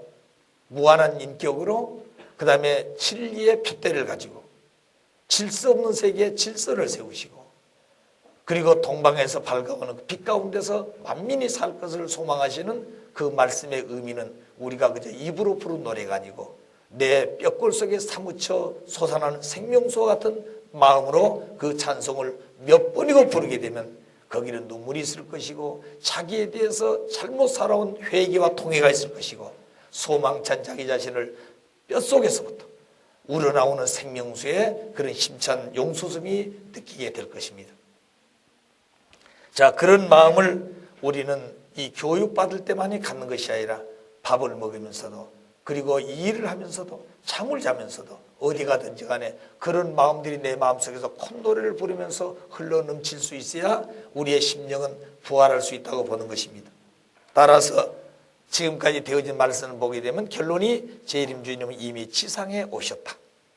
그리고 그분은 탕감을 치르기 위해서 선두에 쓰셨고, 하나님의 해방과 인류를 죄악으로부터 해방시키고 만천하의 창조였던 만물까지도 주인을 잃어버리고 탄식했는데, 그 탄식한 만물까지 해방해 주기 위해서 일생을 희생하시면서 오시는 이 땅의 참부모님이 되시는 재림주님이 오셔서 그 길을 다 탕감을 치르고 이제 새로운 이상세계를 향해서 출발하는 부모님의 노정을 우리는 보고 있고 그 자리에 동참하고 있는 것입니다. 자, 귀한 때를 만났으니 그 귀한 때를 놓치지 않도록 우리 모두가 만몸을 가지고 정성을 다하기를 바랍니다. 메시아 되신 재림주님이 어디로 오실 것인가 그렇단다면, 성경에 보게 되면 다시 오실 주님은 이스라엘로 오신다 그랬습니다. 계시록 7장 4절에 보게 되면 이스라엘 지파 중에 주님이 오신다고 그랬어요. 그리고 마태복음 10장 23절에 보게 되면 너희들이 이스라엘 동네를 다 돌기 전에 그렇게 빨리 오신다 그랬습니다. 이스라엘 동네는 돌아봐야 하루에 한 4시간 정도면 거의 다 동네를 돌 수 있습니다. 그 다음에 마태복음 16장 28절에 보게 되면 너희 중에 섰는 자 중에 볼 자도 있을 것이다. 예수님 앞에 서 있는 그 제자들, 그들도 바로 볼 수 있다고 말은 그렇게 빨리 오신다 그랬습니다. 그러면 이스라엘로 오신다고 그랬는데 그 이스라엘이 지금 이제 유대 나라 그 이스라엘로 오신단 말이냐? 그렇지 않습니다. 왜냐하면 유대 나라는 예수님을 살해했던 그 민족이요 나라이기 때문에 한번 실족한 그 개인이나 가정은, 민족은 다시 세워서 승리의 중심으로 쓰지 않는다 그랬습니다. 그렇기 때문에 예수님을 살해했던 이 유대 민족들은 2000년간 나라 없는 서름 속에 살았고 2차 세계대전 직전에 600만이라고 하는 처절한 젊은이들이 희생을 치르면서까지도 역사에 얽혀진 내용을 그들은 풀면서도 모르고 왔던 것입니다. 자, 그리고 인류 역사상에 아마 이처럼 축복받고 택함받고 선민이라고 하는 그 백성이 비참한 이런 역사를 가진 이유가 어디 있었을까? 지금까지 역사를 연구한 사람들도 그 깊은 의미를 모르고 있는 것입니다. 그러나 원리에서 밝힌 그 내용은 인류를 구원하기 위해서 오시는 참 부모 되신 분을 몰라가지고 십자가에 내주었기 때문에 거기에 대한 벌은 엄청나게 큰 것입니다. 세상에 한 사람을 희생시키고 한 사람을 살해했다고 그랬을 때 거기에 대한 대가도 거의 생명을 내놓든지 아니면 무기징역을 당하든지 이렇게 거기에 맞는 벌을 받는 것이죠. 그러면 인간 하나를 대해도 그러는데 인류 역사를 책임지고 그 다음에 천주사적인 모든 전체를 완결지어야 될 하나님의 아들을 무지해서 비록 십자가에 내줬지만 그 벌은 엄청나게 큰 것입니다. 따라서 이스라엘에 오신다는 말은 유대 나라에는 오지 않는다. 그럼 이스라엘에 오신다는 말은 무슨 말인가? 이스라엘이라는 말은 승리했다는 뜻입니다. 이미 우리가 야곱록에서 배웠습니다만 야곱이 화란 땅에서 가정의 모든 전체를 찾아가지고 그리고 오는 길에 야복강에서 천사를 만나서 밤새도록 씨름을 했다 그랬습니다. 그런 천사와 싸워 승리했을 때 비로소 그 천사가 그 야곱에게 축복해 준 말이 이스라엘 말을 준 것입니다. 그래서 새벽이 되어 천사는 돌아가야 되는데 붙들고 놓아주지 않으니까 천사는 이제 자기가 졌다고 그랬습니다. 그런데 야곱이는 그저 졌다고 하는 말만이 아니라 표징을 하라 그랬어요. 그때 야곱이 천사가 하는 말이 네 이름이 뭐냐? 내 이름은 야곱이다 그랬습니다. 그러나 그 야곱이라 하지 말고 이제부터 이스라엘을 하라 그랬습니다. 그 말은 승리했다 그 말이에요. 그 승리는 모든 전체에 대한 승리지 그 천사와 싸워서 그 순간에 이긴 승리가 아닙니다. 그것은 장자격을 빼앗고 아버지로부터 장자의 축복을 받고 삼촌 집에 가서 에덴 동산에 잃어버린 해와를 찾아오고 그리고 가정을 찾고 아들, 딸을 찾고 노비를 찾고 재물을 찾아가지고 또 사탄을 괴멸해가지고 나오던 그 모든 전체적인 노정이 승리했다고 하는 말로 표시가 되겠습니다. 자, 그런 터전을 위해서 세워지는 이 이스라엘이라는 말이에요. 그럼 이스라엘이라는 말은 승리했다는 뜻인데, 그 승리란 말은 믿음의 승리냐 혈통의 승리냐. 야곱에게 주는 그 이스라엘은 믿음의 승리였지 혈통의 승리는 아닙니다. 따라서 유대 나라에 오실 것인가? 유대 나라는 다시 오시지 않는다. 왜? 메시아를 살해했던 민족이기 때문에 그 민족은 다시 메시아를 보낼 수가 없습니다.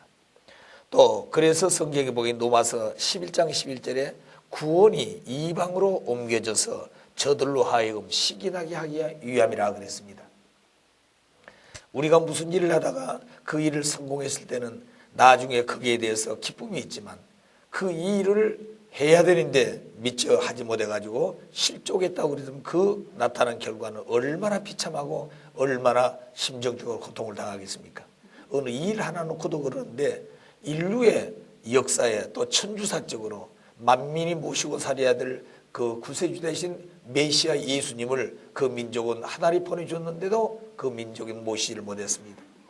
그렇기 때문에 예수님을 그 민족이 모셨더란다면 그 땅은 비참한 땅이었지만 온 세계가 가지고 있는 모든 금은보화라든가 좋은 것 또 과학의 기술 전체를 동원해 가지고 아마 유대 나라는 이 지구상에서 가장 행복한 중심된 나라가 되었을 것입니다. 그리고 만민이 애물을 가지고서 애물을 드릴 것이고 모든 인류가 역사를 거쳐서 가면서 그 중심을 향하고 찾아가야 될 것입니다. 그런데 그런 내용을 그들은 미처 알지를 못했습니다. 그래서 여기 보게 되면 저들이 넘어짐으로 말미암아 구원이 이방으로 옮겨지느니라. 그리고 저들로 하여금 시기나게 하기 위함이라 그랬습니다. 얼마나 비참한 날이에요. 이스라엘을 오시는데 유대 나라라고는 이스라엘을 오지 않는데 그 이스라엘이라는 말은 승리했다고 하는 말이기 때문에 언제든지 누구든지 그 뜻을 세워서 승리하게 되면 다 이스라엘이 되는 것입니다. 개인적인 이스라엘도 되고 가정적인 이스라엘도 되고 민족적인 이스라엘, 국가적인 이스라엘은 승리한 자리에 서야만이 이스라엘 이름을 갖게 되는 거죠. 자, 그러면 마태복음 21장 33절에서 43절에 보게 되면은 다시 오시는 주님은 어디로 올 것인가 하는 데에서 여기 비유적으로 설명한 것이 있습니다. 어느 주인이 포도원을 경영하고 있다가 타국으로 이사를 갑니다. 그래서 그 포도원을 농부들에게 맡겨놓고 갔다 그랬어요. 그래서 실과 때 가을에 열매를 거둬들이는 그때가 되어서 주인은 농부에게 다시 말하면 토지세가 되겠죠. 그 내용을 가져오라고 종들을 보냈습니다. 그런데 그 종들은 농부는 종들을 죽이고 때리고 그리고 병신을 만들어 가지고 결국에 그 주인의 의도를 받들지 못하도록 만들었습니다. 그래서 주인은 종들을 보내서 그런 거 아니냐 그래서 자기 독자밖에 없는 아들을 보냈습니다. 차마 아들은 죽이지 않겠지. 그런데 이 농부들은 주인의 생각과 정 달라가지고 우리가 경영하는 포도원의 주인의 아들인데 그 아들은 우리가 경영하는 모든 전체를 상속자이니 이 아들을 죽이면 이 포도원은 영원히 자기들 것이 될 것이다. 이렇게 생각을 해가지고 결국 이 농부들은 아들까지 죽였다 그랬습니다. 자, 그래서 주인은 이 약한 농부들에게 그 포도원을 주는 것이 아니라 빼앗아다가 타국에다 줬습니다. 그 타국은 때가 되면 주인 말 잘 듣고 또 모든 세를 잘 갖다 바치고 그래서 열매 맺는 나라 주인의 뜻대로 사는 그와 어떤 나라로 옮겨간다 그랬습니다. 자, 그럼 이 말은 무슨 말이냐면 주인은 하나님을 비유했고 포도원은 하나님이 택한 선민권을 말하는 것이고 이스라엘 민족은 농부로서의 이 선민권을 지키고 보호하고 가꿔야 될 또 책임해야 될 그런 민족이 바로 농부였습니다. 그리고 하나님의 뜻을 이루기 위해서 선지자들을 보냈는데 그 농부 이스라엘 민족들은 선지자들을 많이 핍박을 했습니다. 그 뜻을 받들지를 못했습니다. 그래 마지막 외아들까지 보냈는데 농부들은 아들까지 십자가에 내주고 말았습니다. 자, 그렇기 때문에 이 민족 위에는 다시는 주님을 보낼 수가 없다. 아들을 다시 안 보낸다고 말입니다. 자, 그러니 이 포도원을 그냥 두는 것이 아니라 빼앗아다가 열매 맺는 타국에다가 준다고 그랬으니 이 타국이란 나라가 어느 나라일 것인가? 그게 문제입니다. 그래서 여기 방금 얘기해서 로마서 11장 11절에 저들이 넘어짐으로 말미암아 구원이 이방으로 옮겨졌니 이스라엘로 하여금 식인하게 하기 위함이라 그랬습니다. 자, 그럼 그 타국이라고 하는 열매맺는 나라는 어떤 나라일까? 그 나라는 계시록 7장 2절에 보게 되면 해 돋는 곳에 오신다. 해 돋는 곳. 해 돋는 곳은 동방을 말하는 거지요. 자, 그러면 그 해 돋는 곳이라는 것은 지구상 각 나라마다 다 동쪽에 있어서 해 뜨는 곳이 있습니다.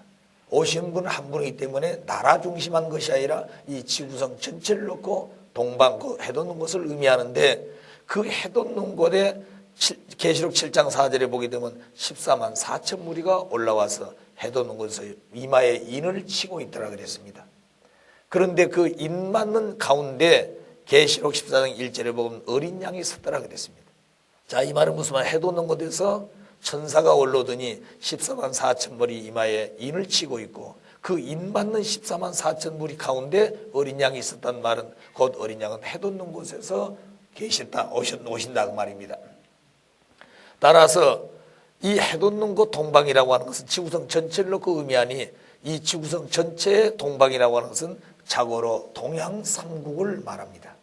자, 그럼 동방 중에 동양은 이 아시아인데, 아시아 중에도 극동아시아, 중동아시아, 또 그 다음에 어디 있습니까? 이 북쪽, 그쪽 중심한 아시아. 이 아시아도 여러 측면에서 그 부르는 칭호가 있습니다. 근데 그 중에서도 가장 극동의 아시아. 그럼 극동아시아가 바로 어딘가니? 중국, 일본, 한국 이 3국을 가리켜서 극동아시아라고 칭호를 하고 있습니다. 그럼 이 세 나라 가운데 주님이 오신단 말이냐? 중국은 나라는 크고 인구는 많지만 공산국가였습니다. 그리고 침략국가고 종교 박해국가였습니다. 특히 주님이 오실 그 시기에는 더더욱이나 강했어요. 그렇기 때문에 다시 오시는 주님은 이렇게 되어진 국가에 오시지 않는다고 말입니다. 왜? 이 모든 것은 사탄의 근성을 가지고 행하는 그런 뜻이기 때문에 거기에는 메시아를 보내면 뜻을 받들기는커녕 죽이기 때문에 보낼 수가 없습니다. 그럼 일본이냐? 일본도 침략 국가였습니다. 주님이 오실 시기야.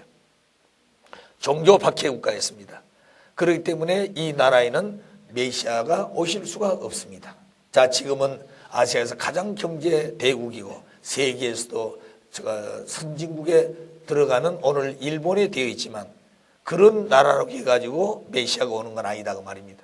메시아가 오시는 것은 뜻에 맞는, 주인의 뜻에 맞는, 또 주인에 의해서 모든 것이 움직이려고 뜻을 받들을 수 있는 그 민족이 바로 열매 맺는 나라라고 그랬으니, 이런 내용을 가진 나라들은 메시아를 그 당시 보낼 수가 없습니다. 그러면 한국이냐 물었을 때 한국은 선민이라고 하는 뜻깊은 민족성을 가지고 있는 나라예요. 자, 그러나 우리들이 한국에서 태어났기 때문에 한국이다 그렇게 하는 것은 아닙니다. 자, 하나님의 섭리에 의해서 하나님의 대오시던 역사적인 내용을 통해서 우리는 알아야 됩니다. 그러나 이 지구상의 많은 민족과 국가 가운데 하나님께서 메시아를 보내주신다면 어떤 민족으로 보낼 것인가? 그건 하나님의 뜻과 심정과 이상이 맞는 그런 민족을 택해가지고 그렇게 훈련을 해왔을 것이다 그 말입니다. 자, 그래서 우리 민족을 보게 되면 우리 민족은 도의 민족입니다. 우리 민족은 도의 민족이에요. 그럼 도의 민족인데 그 민족성을 보게 되면 우리 민족 가운데는 민심이 천심이란 그런 말이 있습니다.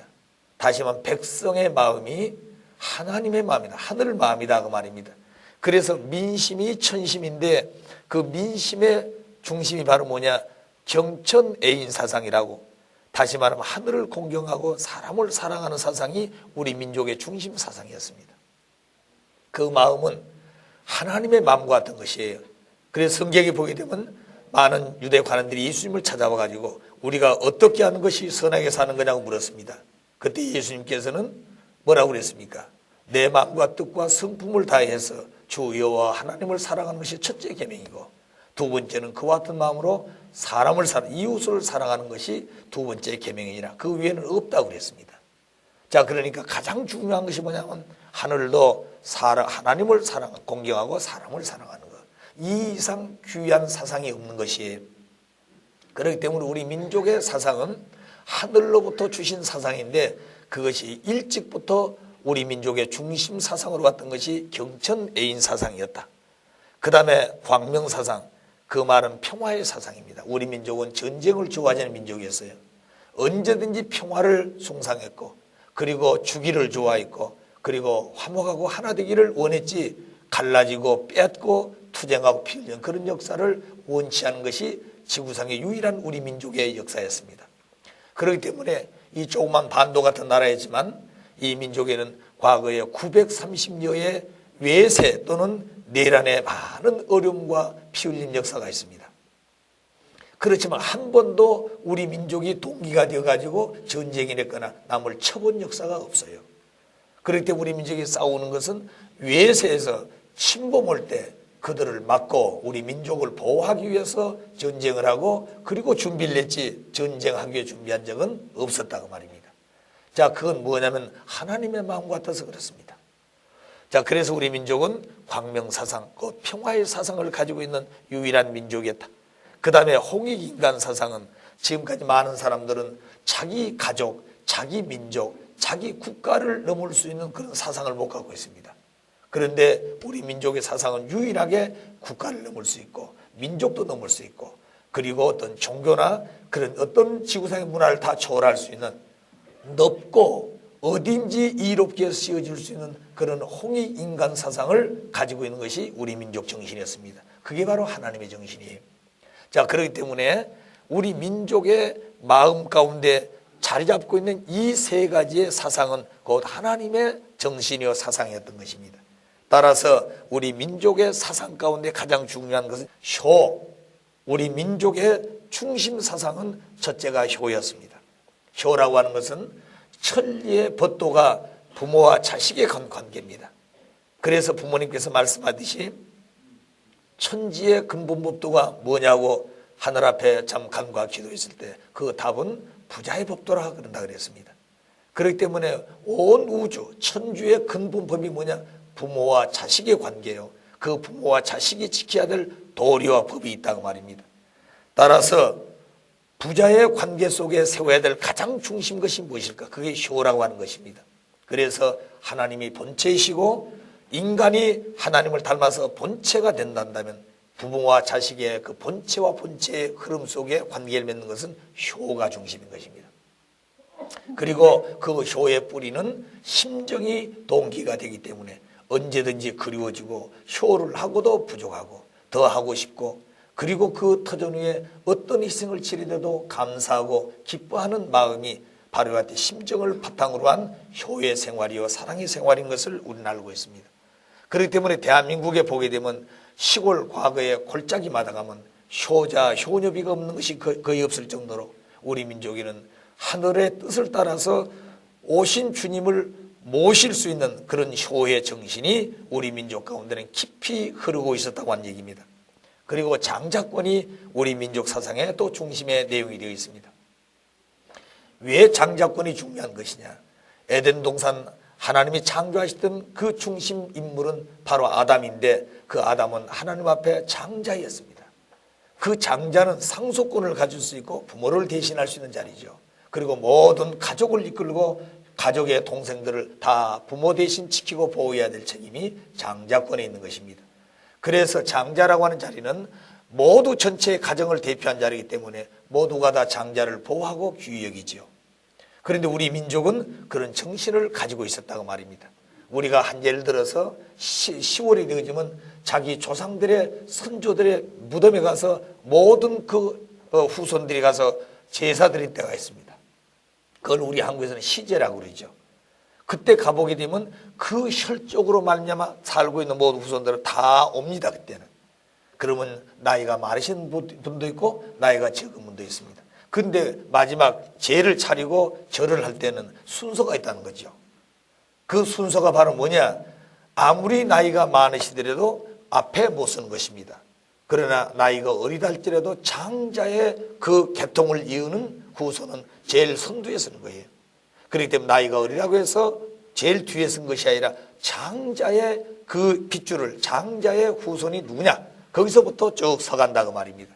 그래 나이가 70이 되더라도 그 어린 아이에게 장자권의 후손님은 와서 공손히 인사하고 경의를 표했던 것을 우리 민족의 아주 아름다운 마음인 것입니다. 세상에 그런 뜻을 가진 그런 민족성이 없어요. 그렇기 때문에 우리 민족은 하나님이 그 메시아를 보내주시면 그 메시아를 어렸을 때부터 잘 섬기고 모실 수 있는 그런 심정적인 훈련을 일찍이 했다고 말입니다.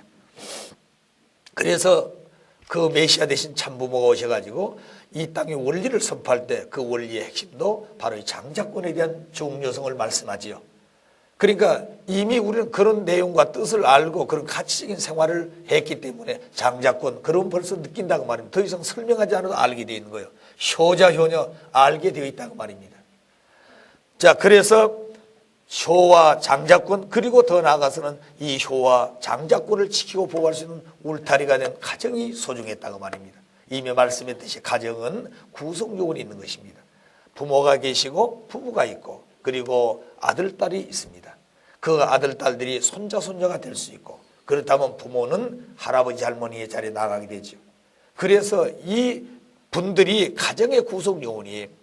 그래, 기본은 부모, 부부, 자녀입니다. 그래서 이 부모, 부부, 자녀 이 6명의 이 관계가 가정의 기본 단위요, 가정에서 지켜야 될 근본적인 관계성이에요. 그래서 이 말씀했습니다만 그 분들이 하나 될 수 있는 것은 심정, 곧 참사랑을 중심에서 생활하는 유의하여 존재하는 가치. 그래서 그 모든 것은 심정을 뿌리로 한 생각과 동기와 생활을 하지 않으면 안 되는, 그렇기 때문에 나이가 많고 적고 지식이 있고 없고 자기가 생각하는 견해가 조금씩 다르다 할지라도 근본 뿌리는 하나다 그 말입니다. 자, 그렇기 때문에 심정을 바탕으로 한 심정의 동기를 생활하는 그런 인간들이 되어진 것이 이 가정의 구성 요인이 되어야 돼요. 그래서 우리 민족은 가정을 참 귀하게 여기는 것입니다. 자, 지금은 모두 핵가족이 되어가지고 두 사람이 사는 것이 좋은 것 같은데 절대 그렇지 않습니다. 그거는 심정세계도 그리고 사랑의 이상도 완성에 가는 길이 막혀버린 것이에요. 왜? 사랑이라는 것은 대상을 실체적으로 세워놓고 거기에서 채우라고 체험하고 느끼고 그걸 통해서 완성하는 것이에요. 그렇기 때문에 부부가 손자들 데리고 아들, 딸, 며느리를 데리고 살지 못하고 편하게 살겠다고 두 분이 산다면 아들, 딸에 대한 그런 심정적 내용이 성숙한 자리에서 보고 살할 수가 없습니다. 그리고 손자들을 대해서 그 할아버지, 할머니가 느끼고 채우라고 알고 가야 될 그 내용도 생각만 하지 모르는 것이에요. 그렇기 때문에 편한 것이 중요한 것이 아니라 그런 근본적인 본연의 본체적인 모습을 닮아가는 것은 그저 생각이 아니라 실체적인 대상이 있어야 되기 때문에 그 구성 요원이 가정에 있다고 말입니다. 그래서 가정은 대단히 중요하게 여겨야 되는 거예요. 그런데 오늘날 세계에 보게 되면 선진국이랄수록 가정은 전부 다 파괴되어 버렸고 있다 하더라도 전부 다 핵가족이 되어버렸습니다. 그러니까 하나님의 심정세계, 하나님의 본체적 입장의 모습은 닮아갈 길이 없어져 버렸어요. 그렇기 때문에 우리 한국도 지금 제일 문제가 된 것이 그런 선진국들의 그릇된 생각과 이상을 따라가기 때문에 이 민족의 본질적인 것이 흐려가고 있는 것이, 이것을 우리는 이 민족의 호련이로서 깨우치고 가르쳐야 됩니다. 그러나 지금은 그렇게 사탄이 끝날이 되어가지고 혼돈하게 만들었다 할지라도 주님이 오실 수 있는 그때는 우리 민족의 그 정신은 확실하게 이런 가치를 가진 민족이었다고 말입니다. 참 우리 민족은 귀한 민족이에요. 과거에 보게 되면 한 집에서 큰 방 하나 만들어 놓고 이불도 크게 하나 방에 맞게끔 만들고 거기에 아버지, 어머니, 그래 남자들 중심은 아버지 중심에 가지고 남자들은 자고 어머니 중심은 그 위에 여자들은 자고 한 이불 속에서 그렇게 잤습니다. 밥도 같이 먹고 그리고 무슨 일이 있으면 모두 동원해 가지고 그 일을 위해서 같이 협력을 하고 그렇게 살았던 우리 민족의 깊은 정을 가진 민족이었어요. 그러니까 서로 정적으로도 부모 중심에서 횡적으로도 형제끼리 화목하고 그리고 그들이 모여 사는 그 마을, 그 지역 모두 형제와 같은 인연을 지고 살았습니다. 그래 밖에 나가면 그리워지고 만나면 또 헤어지고 싶지 않고 헤어지면 또 만나고 싶고 이런 깊은 심정의 인연을 가지고 살았던 것이 우리 민족의 깊은 마음속에 간직하고 있는 흐름이에요. 그 다음에 우리 민족은 또 하나 중요하게 지켜왔던 것이 혈통이라는 것이었습니다. 그 핏줄을 소중히 여겼다는 거예요. 그런데 오늘 세상은 선진국일수록 또 부를 누리고 있는 사람일수록 이 핏줄의 소중함을 못 느끼고 있는 것입니다. 그건 왜 그러냐면 사탄이가 끝날이 될수록 하나님의 뜻을 이룰 수 없게끔 파괴하는 공작이 이 핏줄을 더럽히는 것이에요. 그래서 프리섹스, 호모, 레스비언, 그 다음에 스와핑, 베라빌 현실이 벌어지는 것이 오늘 현실이에요. 그건 개미 새끼나 곤충 세계도 그런 게 없는 거예요. 곤충들도 순놈순놈끼리 사는 게 없습니다. 자, 그러니 오늘 만물의 영장이라는 인간이 그러고 있다는 자체는 이건 천지가 분노하는 일들이에요. 자, 그런데 오늘 미국이라는 이 제2 이스라엘 민족으로 축복받은 오늘 미국, 그 미국을 보게 되면 얼마나 비참한 내용이 있는지 모릅니다. 거기에 지금 가장 문제가 되는 것은 호모들입니다. 레스비언들이에요. 다시 말해 남자끼리 결혼한다는 거죠. 여자끼리 결혼한다. 이것을 어떤 선거에 투표를 놓고 거기에 서로 딜을 하고 그들을 보호해주면 투표를 많이 벌 수 있다. 이렇게 해가지고 그걸 보호할 수 있는 법을 만들고 그 주가 그걸 인정하는 이런 잘못된 내용들이 펼쳐지고 있는 것을 보면 미국에 대한 하나님의 이상과 뜻은 이미 거두어간 지 오래라고 볼 수 있는 거예요. 그렇기 때문에 부모님이 34년 동안 미국에 가서 그 전통을 세워놓고 이 뜻을 따라오라고 외치시는 아버님 말씀이 나와있기 때문에 미국이 망하지 않았지. 그렇지 않으면 미국은 일찍이 망했다는 거예요. 여러분 소돔 고모라 성에 하나님은 심판할 것을 경고했습니다. 그러나 한 사람이 하나님의 뜻을 받들 수 있는 그런 간절한 마음을 가지고 기준을 세우고 전통을 세운 사람이 있었다면 하나님은 지체하면서도 아마 그 뜻을 따르려고 했을 것이에요. 한 사람도 없어 희망이 없었다. 그렇기 때문에 기다리도록 그건 희망이 없기 때문에 결국 노세 가정을 불러내고 소돔성은 심판해버린 것입니다. 오늘 미국이 지금까지 그런 어려운 자리에서도 멸망하지 않고 남아졌던 것은 뭐 때문에 그렇다고요? 참 부모님 때문에. 그래 이제 미국은 참 부모님이 모든 것을 거두어가지고 나오게 될 때 미국은 참으로 어려울 것이다. 그래서 부모님은 끝까지 미국을 위해서 하나님의 섭리에 맡겨진 책임을 다하도록 마지막 그 길까지 열어놓고 그리고 마지막 철수하려고 하는 것이 지금 현재 부모님의 심정인 것입니다. 그것이 하와이 그리고 라스베가스, 후보댐, 그랜드 캐년 그리고 LA의 참 오늘 세계의 이술의 하나의 꽃이고 이 배우들을 길러내는 핵심적인 곳이 바로 LA에 있습니다. 이건 전부 다 하나님의 이상을 갖는 것이 아니라 사탄의 이상을 가지고 사탄의 문화와 사탄의 모든 잘못된 것을 가지고 있는 이 제2이스라엘 민족의 꽃이라고 하는 이 꽃이 하나님을 모시는 꽃이 아니라 잘못되어진 하나님을 서럽게 하는 그런 내용들이 거기 들어있어요. 이 지옥의 밑창을 뚫고 이 지옥을 해방해 놓지 않으면 하나님의 뜻은 이루어지지 않습니다. 참부모에 오신 그 이상이 완성되지 않는다 그 말이에요. 그렇기 때문에 세상은 이해하지 못하지만 부모님은 그곳까지 가셔서 그 지옥의 밑창을 뚫고 새로운 하나의 이상을 세우시려고 하는 것이 지금 현재의 섭리의 내용입니다. 그런 모든 전통과 조건과 그런 모든 기반을 마지막 세워놓으시고 오늘 한국에 귀국하시는 부모님인 것을 저는 압니다. 그래도 오시면 이제 섭리가 새로 많이 바뀌어지고 또 변화되는 그런 입장이지만 우리의 마음 가운데는 이와 같이 되어지는 하나의 핏줄과 전통이 중요한 것이기 때문에 부모님은 그 내용을 가지고 미국에 다시 그런 전통을 세우는 것이 절대성 가치라고. 절대성 가치. 그것이 오늘 국가의 전통이 되어지고 가정의 전통이 되어지고 그것이 사회의 전통이 되어지고 더 나아가서는 하늘 땅의 전통으로 남아지 않는 것이 거기에 하나님의 이상이 있고 하나님의 가정의 소망을 마음 놓고 이룰 수 있는 것이기 때문에 혈통이 중요한 것입니다.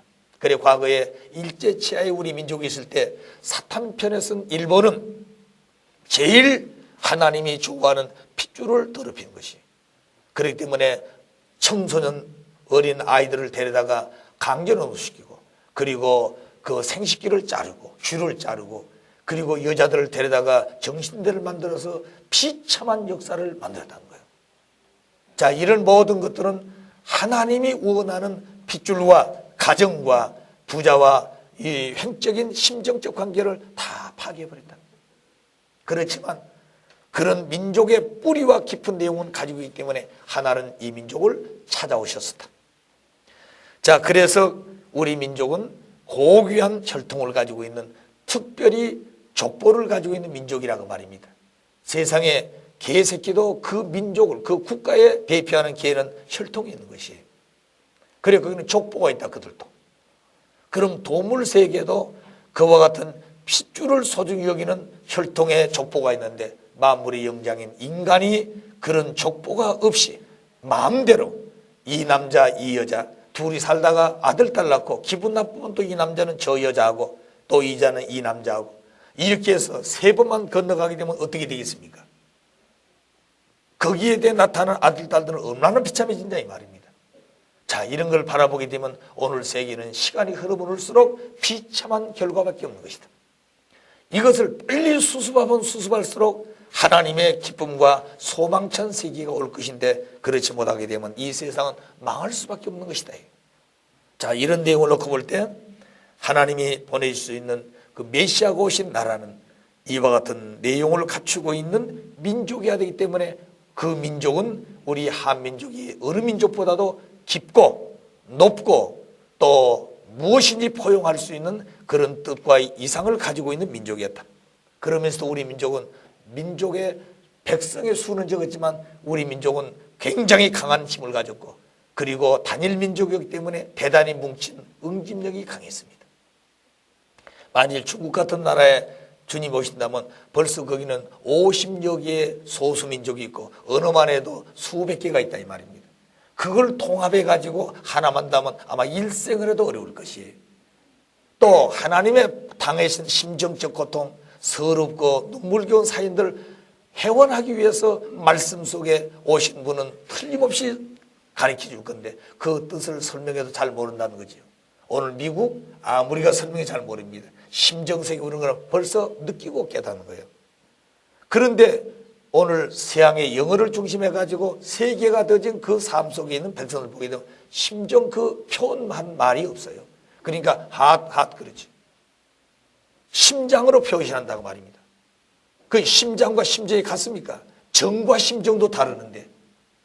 그러니까 우리 민족만큼 하나님의 심정세계와 하나님의 이상과 뜻을 표현할 수 있는 말이 없는 것이에요. 그렇기 때문에 사람이 아무리 훌륭해도 말이 통하지 않으면 어떻게 되겠습니까? 하나님의 뜻을 가지고 오더라도 통하지 않으면 안 되는 거예요. 그래서 하나님께서는 일찍이 이 민족 위에 그와 같은 언어도 주시고 그런 심정적 바탕을 주시고 본성의 내용을 가지고 살 수 있는 내용을 다 이 민족에 주셨어요. 이 이상 축복이 없는 것이에요. 무슨 말인지 아시겠습니까? 자, 그런 것을 보게 되면 우리는 참으로 복된 민족으로 태어났고 복된 그런 백성으로 태어나서 또 그 백성으로 태어났지만 때를 맞춰서 참 부모님을 알게 되고, 그리고 다른 사람은 다 아이라고 핍박하고 반대인데 우리는 부족하지만 말씀을 진리로 믿고 말씀을 가지고 오신 부모님을 참 부모로 모시고 영광 가운데 살겠다고 결의하고 살아가는 우리 모습들을 보게 되면 우리는 더 복된 사람들입니다. 자, 그래서 우리 민족은 메시아가 오실 수 있는 그런 모든 조건을 갖추고 있는 백성이기 때문에 한국은 선한 민족이었다. 택한 민족이 아니라 선 민족이었다 이 말입니다. 심정적인 민족이었어요. 자, 그런 민족을 놓고 하나님은 길러왔고 그 터전 위에 그와 같은 본체 되신 아드님을 보내시게 되는 것입니다. 자, 그럼 그렇게 한국의 내용을 갖추고 있다 해서 그냥 오시는 것이 아니라 하나님의 성적으로 볼 때 원리에 맞는 주님이 오신 국가는 5가지의 조건을 갖추지 않으면 안 됩니다. 그래, 첫째는 40수 민족적 탄감복귀를 치루해야 되는 민족이어야 됩니다. 왜냐하면 그 민족 위에 오시는 분이 메시아입니다. 가정 중심에 오는 게 아니에요. 그래서 민족적인 기대가 세워져야 되는데 그 민족적 기대는 사탄을 분립해야 될 40수 기대 위에서 세워져야 됩니다. 그래서 주님이 오실 그 나라는 첫 번째 조건이 40수 민족적 탄감복귀를 한 승리적 터전 위에 메시아가 오는 거예요. 그 다음에 재물국가. 재물국가는 쪼개면 피를 내야 되는데 그 왜 그러냐면 하나님의 일선이자 사탄의 일선이 된 나라이기 때문에 조금 1.1력도 하늘과 사탄은 양보한 점이 없어. 그래서 하늘편과 사탄편이 1.1력도 양보함이 없이 그런 경계선을 가지고 있기 때문에 거기는 쪼개야 되고 피를 흘려야 되는 것입니다. 그래 재물국가예요. 그 다음에 하나님의 심정의 대상국가다. 왜? 하나님의 속성 중에 본질적 속성이 심정이라 그랬으니 그 하나님의 심정의 대상국가가 되지 않고는 심정의 본체로서 이 땅에 찾아올 수 있는 참 부모님이 될 수가 없습니다. 그래서 그 민족은 심정적 대상국가야 된다. 그 다음에 문명의 결실국가, 그 다음에 주님이 오신다고 하는 애언국가가 되어야만이 그 민족 위에 주님이 오실 수 있는 것이다. 그러니까 지금까지 말씀했던 것처럼 여러 가지 우리 민족성은 그런 천도의 뜻을 따라오는 민족이었다. 그래가지고 그런 민족이 되면 주님이 오신다.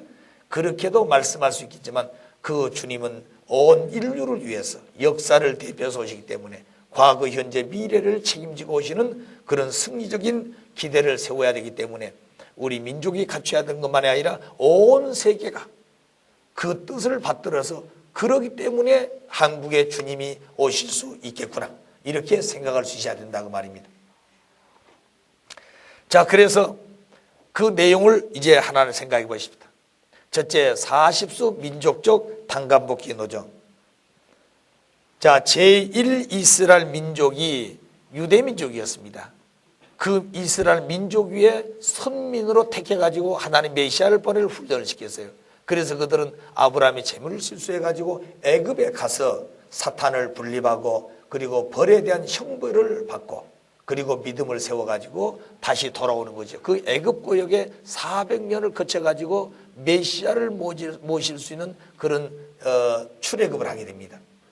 원래 아브라함 가정에서 재물을 실수 안 했으면 거기에서 메시아가 오게 되죠.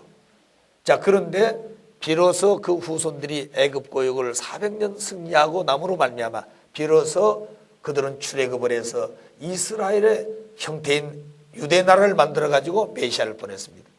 제2 이스라엘 민족은 예수님을 십자가에 내주고 모시지 못했기 때문에 부활하신 예수님을 중심해 가지고 기독교 중심한 제2 이스라엘권을 형성합니다. 자, 그래서 로마 제국을 중심한 박해 시대가 기독교 중심한 출발입니다.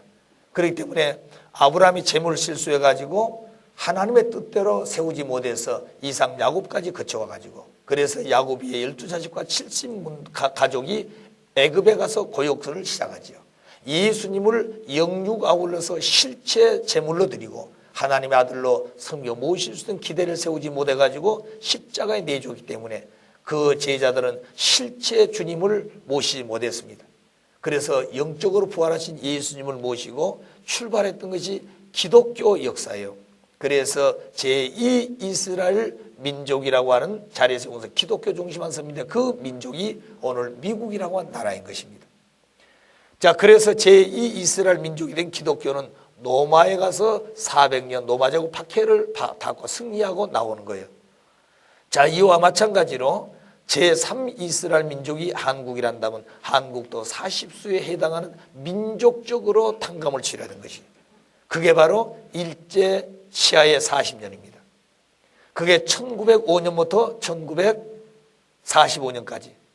그럼 1905년부터 우리 민족은 을사조약을 그때는 그 사람들은 한국을 보호한다고 그래가지고 을사보호조약이라고 이름을 칭했지만 사실은 보호하기 위해서 을사는 그 조약을 한 게 아니에요.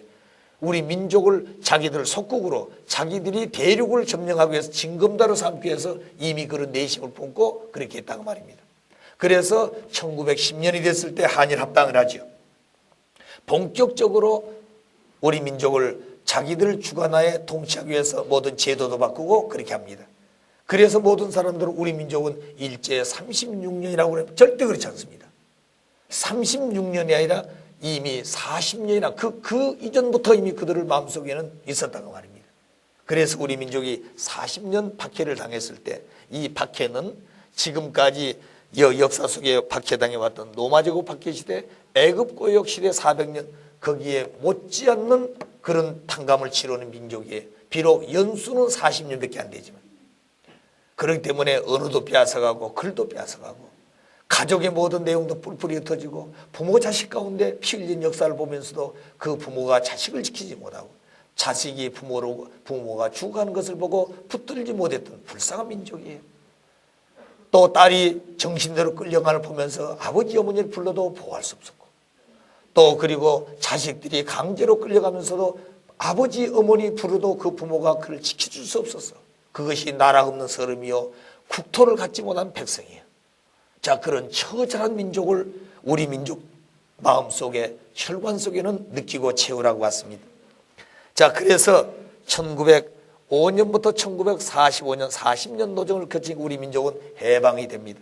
그래서 원래 부모님이 교회 가신 대로 하나님의 뜻에 따라서 이 민족과 2차 세계대전에 승전국에 영미불이 책임을 했더란다면 7년이면은 세계는 이미 하나님의 주관권 속으로 이미 종교도 통일되어지고 세계 통일은 이미 그때 이루어질 수 있다 그랬습니다. 그런 준비를 하나님 다 해놨었다는 거죠. 그래서 부모님은 영미불이 승전국이 되어가지고 부모님을 만날 수 있는 그런 때를 기다렸던 것이에요. 그래서 대한민국의 초대 대통령이던 이승만 대통령도 그런 자리에서 부모님을 모실 수 있기를 바라고 부모님을 기다렸다는 것입니다. 그런데 그게 안 되었습니다. 자, 그래서 결국에 52년에까지 가야 될 것을 그렇지 못하고 48년에 남북으로 분단돼 버립니다. 자, 그 다음에 거기에 통해서 그 사탄편은 1950년 중국과 소련을 엎고 남침을 강행하지요. 그러니까 남침을 해놓고 그들은 지금도 북침했다 그런 것입니다. 이게 사탄의 근성이에요. 거짓말은 왕초다 그 말입니다. 자, 그러니까 50년 때 이 민족은 피를 흘리고 민족으로 갈라져요. 왜 그러느냐? 하나님이 축복한 그런 민족으로서 서지 못하고 책임하지 못해서 남북으로 갈라해서 재물이 되어 피를 흘리는 그런 역사가 있는 것입니다. 이때 미국을 중심해서 16개 나라가 유엔군이 편성해가지고 한국으로 오죠.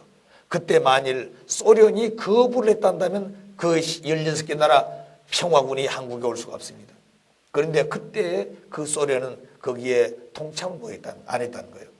그래서 박보희 총장이 말씀 들어보게 되면 왜 그럼 그렇게 했을까 하고 유엔의 기록을 보니까 이렇게 되어 있대요. 소련에서는 그걸 저지하라고 전문을 보냈는데 그 전문을 받은 사람은 참석하지 말아야 안 해도 된다 이거죠. 자, 그래가지고 이미 알았으니까 결국 가결을 해버렸죠. 그래 가결한 소식을 들으니까 이제 소련에서 깜짝 놀란 겁니다. 원래 그렇게 안 했다는 거죠. 그럼 어떻게 해서 보낸 사람은 그걸 저지하라고 그랬는데 받는 사람은 저지하라도 된다고 받았겠냐고 말입니다. 아무래도 그건 모른다는 거죠. 그렇기 때문에 하나님이 그렇게 했다고 그분은 얘기를 했습니다. 아무리 인간 이해가 안 된다는 거죠. 자, 그런 걸 보게 되면은 하나님은 이 민족을 얼마나 심각하게 지키고 보호하려고 그랬냐고 말입니다. 자, 그렇게 했는데 벌써 낙동강 하루만 놔두고 다 점령해 버렸어요. 3일이면 대한민국은 이미 다 끝이 날 정도가 된 겁니다. 그렇게 아주 생사에 판가름하는 마지막 결단의 자리에 갔을 때 유엔에 편성해 가지고 한국을 보호하게 된 겁니다. 그래서 미국이 제2 이스라엘 민족으로서의 한 가지 책임했다고 하는 것은 그 평화군을 데리고 한국에 동기가 되어 왔다고 하는 것. 그러나 끝까지 한국을 하나 만들지 못하고 철수해버린 그 자체가 미국은 큰 잘못이었다고 하는 내용도 있는 것입니다. 그렇기 때문에 부모님 미국을 향해서 34년 동안 피 흘린 그런 대가를 치르시고 그들에게 축복해 주려고 그랬던 거예요. 또 세계는 우리 대한민국과 아무런 관계가 없습니다. 그런데 왜 세계가 대한민국에 대해 관심을 갖느냐? 오신 참 부모님이 이 나라에 오시기 때문에 그들은 조상들까지도 그리고 현재 사는 사람 미래까지 모두 참 부모님 오신 대한민국이 조국이기 때문에 조국을 지키자는 만든 연고로 대한민국 코리아가 어디 있는지도 모르면서 사랑한 남편, 사랑한 아들들을 전선에 보냈다 그랬어요. 그렇기 때문에 피 흘린 그들은 무엇인지도 모르고 한국이 어디 있는지 그 백성이 무슨 백성인지도 잘 모르면서도 그 뜻을 따라서 조국이라고 한 생각이 찾아왔다는 건 놀라운 일들이에요. 정말로 놀라운 일들입니다. 그래서 하나님은 온 세계 인류를 축복해주고 온 세계 인류를 본연의 아들, 딸로서 세울 수 있는 그런 사랑이 참 부모님 말미암아 전 세계에 퍼져지게 되는 그것이 축복의 기관이죠. 자, 그리고 오늘 일본도 마찬가지입니다. 일본은 섬유사에서 가장 잘못된 나쁜 짓을 많이 했어요. 특히 참 부모님은 그 일제 치하에서 직접적으로 고난을 당하신 본장이십니다. 그 모든 가문이 다 애국 집안이고 그런 효자 충신의 그런 혈통을 가진 가문인데 말할 수 없는 시련과 고통을 당하게 되죠. 자, 그런 환경을 보았다고 말입니다. 그래 애국자들이 부모님의 그 가정을 중심해서 수없이 밤에만 왔다 갔다 하면서 그런 뜻을 전하고 배고픈 노시 밤에 잡수시고 가는 그런 일들을 많이 했다고 우리는 말씀을 들어서 알고 있습니다. 자, 그럼 그런 모든 내용들이 결국 그 부모님은 태어나시고 성장하시고 그리고 일본에 가서 직접적으로 공부하시면서 그 일본을 실체로 보고 알고 오셨다고 말입니다. 자, 그럴 때 아버님이 일본에 공부하러 가실 때 내가 공부하러 간 거 아니라 그랬어요. 일본 가서 공부 안 하시던데 공부할 게 뭐 있어요? 다 아시는데.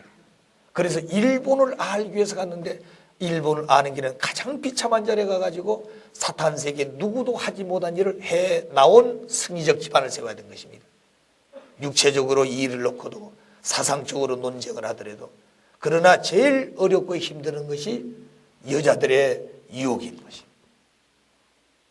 그게 사탄의 전략이거든요. 그렇기 때문에 부모님은 일본에 가셔서 제일 힘들고 견디기 어려웠던 것이 뭐라고요? 절대성을 지키는 것이에요.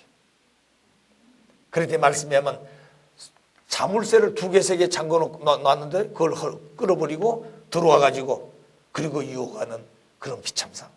만일 그럴 때 그걸 기분 나쁘게 생각하고 그것을 거부한다면 그 여인들이 마음을 바꿔 돌아가서 만약 자기들 생각대로 나쁘다고 부모님을 얘기하고 고발하게 되면 어떻게 되겠습니까? 부모님은 살아남을 길이 없다. 그렇지 않아도 무슨 조건이 없나고 따라다니고 비밀 경찰들이 조사하고 다니는데 얼마나 심각해요. 그런 자리에서 그런 일들이 벌어진다고 하는 것은 생명보다 더 지키기 어려운 것이에요. 그런 일들은 우리가 다 부분적으로 말씀을 들어 알고 있습니다만 그런 어려운 자리에서 승리하고 나오신 부모님이에요. 그럼 일본은 어째서 그런 민족인데 일본은 부모님이 해화국가로 택해가지고 어머니 국가로 축복해서 길러 나오신가? 그 일본은 가장 하나님 앞에 원수 중에 원수 그리고 나쁜 짓을 많이 하는 나라입니다. 그럼 왜 그럴까요? 에덴 동산의 해와를 보게 되면 하나님의 가장 사랑을 받아야 할 사람이 해와입니다. 아담의 사랑도 가장 많이 받아야 할 사람이 해와예요. 그래 에덴 동산은 남자가 5이라고 그랬습니다. 아버님 말씀에.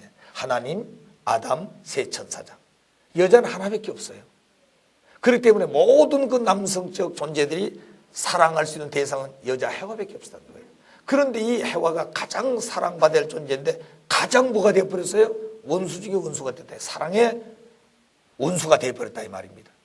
그렇기 때문에 끝날에 해와 국가를 택하는 것은 사랑의 원수가 돼야 돼요. 원수 중에 원수를 택해가지고 에덴 동산에서 잘못되어진 그 사랑의 내용을 근본적으로 바꿔놔야 됩니다. 그래서 이 땅에 메시아가 오실 그때 일본은 참으로 인간으로 생각할 수 없는 그런 만행을 많이 저질렀지만 그 민족을 하나님께서는 뭐로 택했어요? 해와 국가로. 그리고 참부님 그를 길러왔습니다. 처음에 일본을 해와국가로 택할 때 하나님도 반대했다 그랬습니다. 영국은 기독교 국가이기 때문에 해와국가로 택했지만 일본은 기독교가 아니다. 잡교다고 말입니다. 부모님은 일생에 1대밖에 없는데 1대 안에 해와국가가 해야 될 신부 사명을 다하고 어머니 사명을 다할 때 기독교 기반이 없는데 그 국가를 택해가지고 어떻게 뜻을 이룰 것이냐 이거예요. 그런데 아버님이 교육을 해가지고 책임을 지어서 앞으로 온 세계 앞에 자랑스러운 딸로서 길르고 자랑스러운 어머니로 길러서 만 세계 앞에 일본을 내놓고 자랑하겠습니다. 그렇게 아버님은 일본을 대해서 소망을 가지시고 하나님 앞에 소원했다는 거예요. 그래서 결국 일본을 택했다고 그랬습니다. 자, 그렇기 때문에 일본 자체는 어떻게 보면은 참 나쁜 짓 많이 했죠. 저는 그 일본에 가서 그 얘기할 때 이게 대단히 참 어려웠습니다. 그런데 알고 보니까 일본이 나쁜 민족이 아니에요. 굉장히 좋은 본성을 가지고 있습니다. 오늘 지구상에서 누구도 할 수 없는 그런 아름다운 마음을 가지고 있는 일본 사람들이. 그런데 한 가지 또 잘못된 게 뭐냐면 아주 사무라이 정신이 있어가지고 평상시에는 조용하다가도 어느 위치에 직위를 세우면 그냥 순식간에 돌변을 해요. 칼을 들고 그냥 자기 주변에 있는 사람은 자기 위에 있는 사람 전부 다 한꺼번에 정리해버리려고 한다는 거예요. 이것이 사무라이 정신이에요. 그게 그 핏줄 속에 흐르고 있어요. 그러나 모든 백성들은 아주 아름다운 본성을 가지고 있습니다. 눈물도 많고 그리고 뭔가 조상을 섬기려고 하는 그런 마음도 많이 있어요. 다만 하나님을 몰라서 그렇게 되었다고 말해요. 그래서 사탄이는 알고 있었기 때문에 하나님을 빼버렸어요. 그리고 자기들이 세워놓은 것이 신사참배, 자기 조상을 섬기는 그것을 종교로 만들고 있었다고 말입니다. 자, 그래서 일본 자체는 뭘 했느냐, 우리가 영화를 보게 될 때 역을 잘못 맡은 것이, 사람은 좋은 사람인데 악역을 맡아놓고 매일 드라마 해보십시오. 그 사람을 보는 사람은 야, 저 자식 저 생기기는 말짱이 잘생겼는데 하는 생각과 행동을 보니 이게 나쁜 놈이다 이거죠. 그런데 사실 만나면 나쁜 사람이 아니에요. 역이 그렇다. 역이, 배역이. 그러니까 전체적인 인류의 구원섭리사에 그 역을 누군가 맡아야 돼. 그것이 오늘 일본이었더라고 말입니다. 그렇기 때문에 일본은 그 역을 잘 해내야 되는 거야. 아시겠어요? 나쁜 역이라도 잘 해내야 된다고 말입니다. 그런데 그 일을 일본은 했어. 자, 그런 의미에서 볼 때는 일본을 용서해 줄 수 있고 일본을 사랑할 수 있는 마음이 생긴 것입니다. 왜? 그들이 그렇게 했기 때문에 우리 민족은 탕감을 치를 수가 있었고 메시아가 올 수 있는 민족적 기대가 세워졌기 때문에. 그래서 우리 민족은 많은 고난을 받았습니다. 왜? 세계 인류 앞에 복을 나누어 줘야 될 복의 기관 민족이에요. 복의 기관이에요. 그래서 온 세계가 받아야 될 복을 이 민족이 먼저 받아서 나눠야 되기 때문에 그 세계 인류가 받아야 될 탕감을 치르고 고통을 당할 것을 우리 민족은 일찍이 다 그걸 체험하고 그걸 치러 온 것이, 그래서 만민 앞에 복의 기관의 민족으로서의 제3 이스라엘 민족이 되게 된 것입니다. 자, 그래서 끝날에는 일본도 사랑해야 되고 미국도 사랑해야 되고 온 세계를 다 사랑해야 되는 거예요. 왜? 한국을 참부모님이 오시는 조국으로 그들은 알고 피 흘리는 역사적인 내용이 있었기 때문에 그렇습니다. 자, 그래서 결국에 1952년에 계획했던 하나님 섭리는 이루어지지 못하고 전쟁을 해가지고 1953년 휴전을 한 것이 지금까지 155마일 휴전선을 가지고 있는 것입니다. 자, 여러분 거기에 보게 되면 철제가 있죠. 가운데는 뭐라고 있습니까? 남북의 분단선이 있습니다. 거기에 보게 되면 풀 한 포기도 없어요. 그래서 남쪽 2마일 2km, 북쪽 2km 이렇게 해가지고 완전히 거기는 동물이 뛰어다니는 걸 볼 수 있을 정도로 그렇게 되었습니다. 거기다가 철조망을 치고 거기다가 전류가 흐르고 그리고 새밭에 새끼 끌고 다니면서 아들, 딸이 서로 총을 들고 지키고 이런 민족이 없는 것이에요.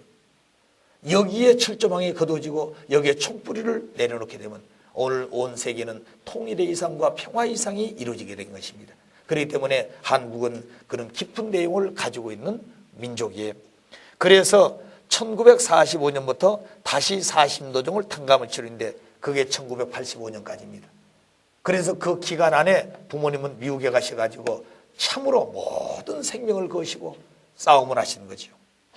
그래서 결국에는 1984년 7월 20일 날 마지막에 덴버리까지 가실 수밖에 없었던, 그리고 흥진임의 승화식도 치를 수밖에 없었던 그런 비참상의 역사가 있습니다. 자, 그런 자리에서도 부모님 눈물 한 방울 흘리지 아니하시고 그런 모든 터전 위에서 1985년 약 1년 6개월에 대한 모든 형을 다 마치시고 그걸 참 승리로 앞당겨 나오시죠. 그래서 결국에 1985년도에 승리하고 나오시는 부모님은 40년 그런 탕감 조건을 통일교회 또 참 부모님으로서의 제2 이스라엘 민족으로서의 넘어갈 수 있는 길도 부모님이 대신해서 치르고 나오신 것입니다.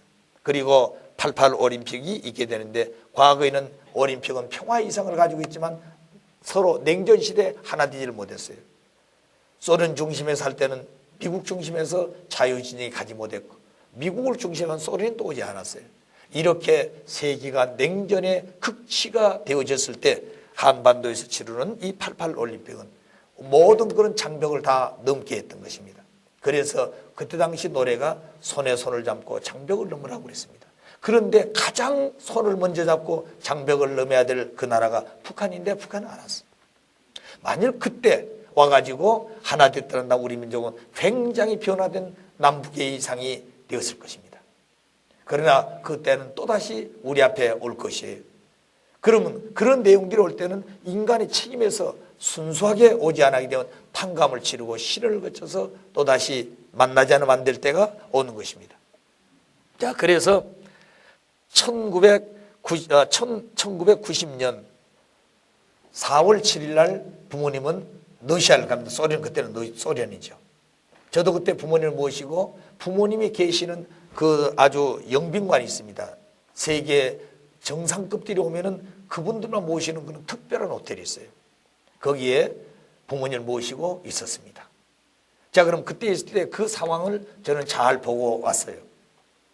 자, 그럼 그런 자리에서 결국에 1991년 부모님은 환고양 조치를 하시고 부모님 스스로 선두에서 환고양을 다녀오신 것입니다. 그리고 가서 김일성을 만나시고 그리고 북한의 주체사상, 유일사상이 잘못되었다고 오히려 그걸 주장하려면 하나님을 붙여서 하나님 유일사상, 하나님 주체사상하고 그래라. 인간이 주체가 될 수 없다 이거죠. 자, 그렇게 선언하시고 오신 부모님의 섬지의 노정에서 만일 그때 가지 아니했으면 어떻게 됐을 것 같아요? 그래 하나님의 섭리 때는 한 번밖에 없는 것이고 그렇기 때문에 그 때를 만나고 그 때가 정해지게 되면 어떤 어려움이 있어도 부모님은 그 뜻을 이루기 위해서 가시고 또 만나고 만났으면 그 뜻을 성취하시는 거예요. 그래서 세상 사람들이 많이 만나지요. 만나는 건 좋은데 만나서 뭘 하냐고 말입니다.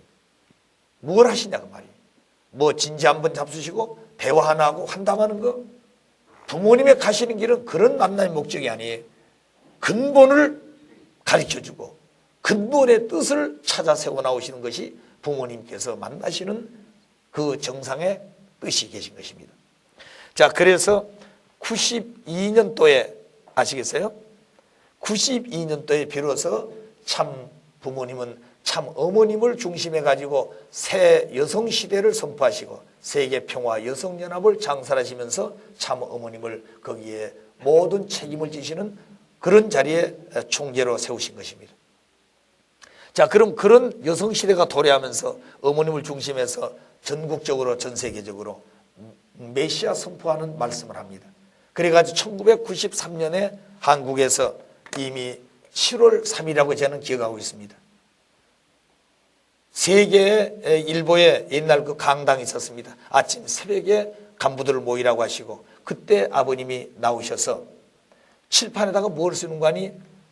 문선명, 메시아, 재림주, 구세주, 참부모 이거 당신이 칠판에 쓰셨어요. 그리고 어머님을 나오시게 하더니 그걸 증거하게 하시는 그런 메시지를 선포했습니다. 그게 참부모와 성약시대, 참부모를 선포하시는 것이에요. 그러니까 누가 그 선포하시겠습니까? 가장 가까운 분이 하셔야 되죠. 자, 그렇게 했던 역사가 바로 이 역사적인 내용을 탕감해 가는 것입니다. 그러니까 휴전을 하고 통일이 안 됐지만 우리는 에덴 동산에서 잘못되어진 그런 역사적인 한을 탕감해 가지고 참 어머님을 세우셔서 이제 세계 평화를 위한 새 출발하면서 그 중심이 누구냐? 메시아를 선포하는 거예요. 참 부모가 오셨음을 선포하는 것입니다. 자, 이런 역사적인 때가 우리 민족에 있었다고 하는 것은 우리 민족은 지혜롭고 그런 하나님의 섭리의 뜻을 알게 되는 참 부모님이 오셨기 때문에 이런 내용도 승리할 수가 있습니다. 결론은 우리 민족은 제3 이스라엘 민족으로서의 일제치하의 40년 탕감복귀를 민족적으로 치러 승리했기 때문에 첫 번째 우리 민족은 승리한 민족이 되었습니다.